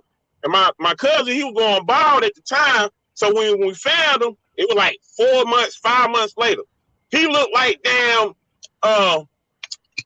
what's my man name? Damn, our Sanford's son. He looked like Fred because his hair done grew out. Right, he got the bald spot in the back and every damn thing. He looked just like Fred Sanford. I was like, oh my God, right? So I run up there to the public defender, hey man, I seen it, da da da. So he tells the judge, hey, I got my witness right here. The judge said, no, this a setup. No, he didn't say it's a setup. He said, what was the exact words that man said? He said something.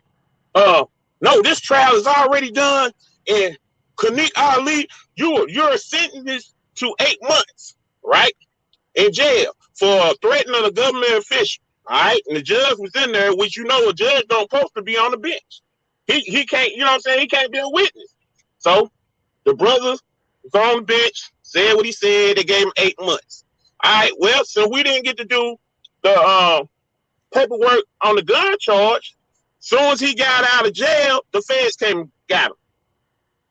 He had to do 5 years in prison. Okay, which in North Carolina is an 8-year thing. But he was doing paperwork while he was in prison. So that, you know what I'm saying? He started putting liens on the DA and all that stuff. So they're like, if you stop doing the paperwork, we'll go ahead and cut your sentence short. But his daddy was his best friend. So while he was in there, his daddy died. So that, you know what I'm saying, that hurt him so bad. But when he got out, my bad, I jumped. His daddy had passed, And that same Judge James, the brother, 8 months later, he died. And the judge died. The brother who did that to him, 8 months later, he died. Yeah. It was crazy. But anyway, I'm just sharing with new Moors this. When you get in this science, you're going to have an ego because you're going to get upset because you're so mad you've been brainwashed your whole life. And what the prophet bring you is so powerful. And you can't let these Stephen A. Smith Moors throw you off because that's their job. Yeah, you gonna miss the window. Real talk, that's their job. He missed that window. You supposed to see the window, take it. You know what I mean? Right. And I always took the window. You feel me? I always been on Queen. Listen, this is what I had said on my YouTube channel. I said, like, people listen to rap, when you listen, when you get ready to listen to weights and shit, you get all motivated and shit. I used to listen to Queen Valerie, Color of Law, before I go to court. That used to pump me the hell up. Like, we're going to go in here and we're going to get this window. And I have got this window. And like I said on my YouTube channel, look, I never had a problem with a judge. The judge always was in honor. It's always that damn DA. It's always the DA. You feel me? It's always you. I forgot the sister name, they went up there to represent the rise of the Moor, but she had a little situation or whatever. I believe she had an Arkansas. But when she was showing the videos and stuff, she was talking about that dirty ass judge, but she started on the DA. It's always the DA. It's always the DA. I'm in North Carolina. And we in the South. We got the KKK. We got rednecks and all that. But when I walk around with my turban and my fez on, I get so much respect. They open the doors for me. They buy me coffee. They buy me lunch. All kind of beautiful shit. Then you get these dirty ass Caucasians that's mad because they don't want you to wake up. They like the fact you sleep. They don't want that damn South. Yeah. And I'm just like, hey, Prophet Noble Drew Ali was born in North Carolina, right down the road. He was a Cherokee. My great grandma was Cherokee. And you meet all these $5 Indians. I used to meet all these $5 Indian pilots and pussies. And I say, hey, man, you're just a $5 Indian, bro. You ain't no true Indian. And his partner busts out laughing. You know what I'm saying? Because you don't look like me. You sure the hell don't look like my grandparents look. So how are you an Indian when I know I'm an Indian? That don't make any sense. I'm just saying before I got into my nationality. You feel what I'm saying? So the moral of the story is this. For Rami and G.S. Noble to run around here like Stephen A. Smith and try to bash Taj when Taj is the reason you got up on the signs in the first place. Yeah. Yeah. I'm just keeping it 100. He the one led you to Noble Drew Ali. Straight up. And for you to hate on another brother and go against Act 3, you know you wrong. But you're going to skip and go to Act 5. Why you ain't talking about Act 3, though? But you a Moor. Oh, I'm a Noble Drew Ali Moor. Really? Well, why you skipping over the Constitution and bylaws? Why you want to put your brothers in harm's way when they already gone through enough? How you going to talk shit when this man is away from his damn tribe, away from his daughter that his mate just had? Why would you wish for his downfall? That's the only thing that I want Moors to understand tonight. Look, it doesn't matter what you see on this live vision. You're going to meet these Stephen A. Moors who ain't never been in the game. They don't stand on the truth. They scared. Rami ain't never been locked up. He's a limo driver. When the hell you seen a limo driver get locked up? Oh, I drove limos. I got locked up. I drive trucks, bro. I drive trucks too, bro. I got my own trucking company too, but I drove limos, bro. I'm just saying. How can you take it? I'm just messing with you, man. I'm just saying, the OGs, when I got into this movement, they used to tell you, I'm not fucking with you unless you done been to court. Right. Because you got to put in this work. I'm just saying. It ain't no gang or nothing. It's just the fact How can I trust you when you ain't never stood up for nothing? But you want to say, you feel me? Like what Private Right. Overdrive say, people gonna talk and say they know the way when a damn piece of cardboard gonna tell you the way, type shit. You feel me? So what are you talking about? You not, I mean, GS Nova, he run his mouth, but let me ask you a question. Are you gonna stop Taj? No. Are you gonna stop Cujo and the Canaanland Boys? No. Are you gonna stop Jamal and the Rising Boys? No. You know what I'm saying? Even with Sharon getting kidnapped. When she got kidnapped, if you look at her now, she got a whole different glow about herself. She's so humble, so smooth. She ain't all radical and loud like she was.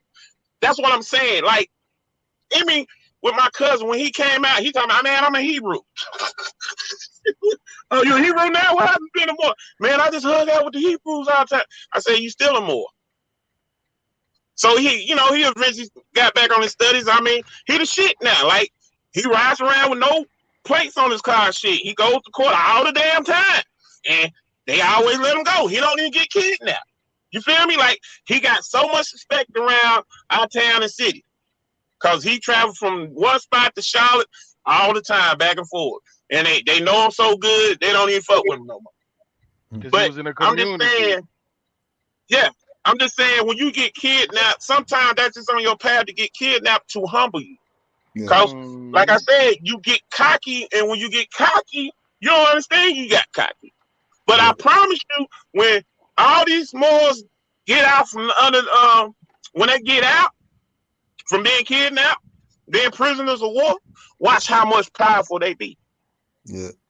And I yield the floor. Islam. Islam more. Islam. Brother Amazat, you got any closing remarks before we get out of here? Yeah, man. Like the brother was saying, man. Basically, man, when y'all Moors come in contact, see the window, take the window, but we gotta move smarter. And a lot of Moors that I see, you know what I'm saying, out here with these dirty Moors and package selling, we already know what they doing. You feel me? We gonna turn them out, but at the same time, we need to evolve and move smarter, man. Like I said, even if we gotta, you know what I'm saying, we can't say everything on the public. A lot of stuff need to be in the private. And you Right. know, if we gonna do this, man, you know what I'm saying. Moors, put it like this: Moors that's already know what's up. We already linked up. We really are, bro. We really are. But if y'all Moors out there that's doing stuff, man, make sure y'all study, bro. Cause I hear y'all quoting a lot of stuff, but like the brother said, y'all ain't really about that. And I'm gonna put it like this: you feel me? Everybody ain't that leader type. You know what I'm saying? But guess what? A leader is always gonna sweep up the flow. He ain't too on a higher plane that he can't sweep up the flow, even if you don't want to sweep up the flow. So if we gonna do this, man, let's just move in a smarter way. Start moving into territory. Start making study groups. Yep. You know, and man, just support Moors like Candyland Moors and other Moors. You know, and just that's all I can say, man. And the brother that's on the panel with the truck, man, let's link up and scale up, cause I got my own trucking business too, man. So Yeah, let's see I what we left can my do, number. man. I left my number. I want to say one more thing I'll send it to him, man. before I jump off. Okay. That this is the perfect time, cause you see what I'm saying? They distracted right now. They doing exactly what Prophet said they were going to do. They were going to fight among each other. So while they got this smoke screen going, we need to be building. So when the smoke fucking Clear. goes Yeah. and they turn around, next thing you know, we got temples every damn where. I'm at the right location. Yeah.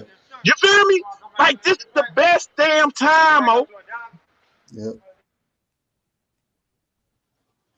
Yep. But I hear the floor. Islam. Peace and love to all the Moors. Don't forget, Wednesday night, they're going again, part 2, 7:30 p.m. Free. free packages. Free. RV Bay Publications homepage. Go get the link. Brother Mizra email. Brother Minka L. and Rosmariah Bay, setting the record straight again. This Wednesday, May 4th, 7:30 p.m. Free to all. So don't say the Moors ain't do anything for you. Free for all. Honors to all the Moors. Peace and love to all the Moors getting on the panel and saying their piece. Honors to all the Moors in the chat. You already know. Islam. Oh, and Wow. if Jamal listens to this, man, all the more that's locked down, man, keep your head up, man. Keep your Yeah, head we up, love bro. you, man. We love you. Real talk. Love you. If Real. y'all can make a donation, man. Coming home. Promise. Islam. Islam. Hey, I left my number in the private chat, Mo. Now I Yeah. got Cujo already sent it to me. I got it. Okay. Okay. All right, more.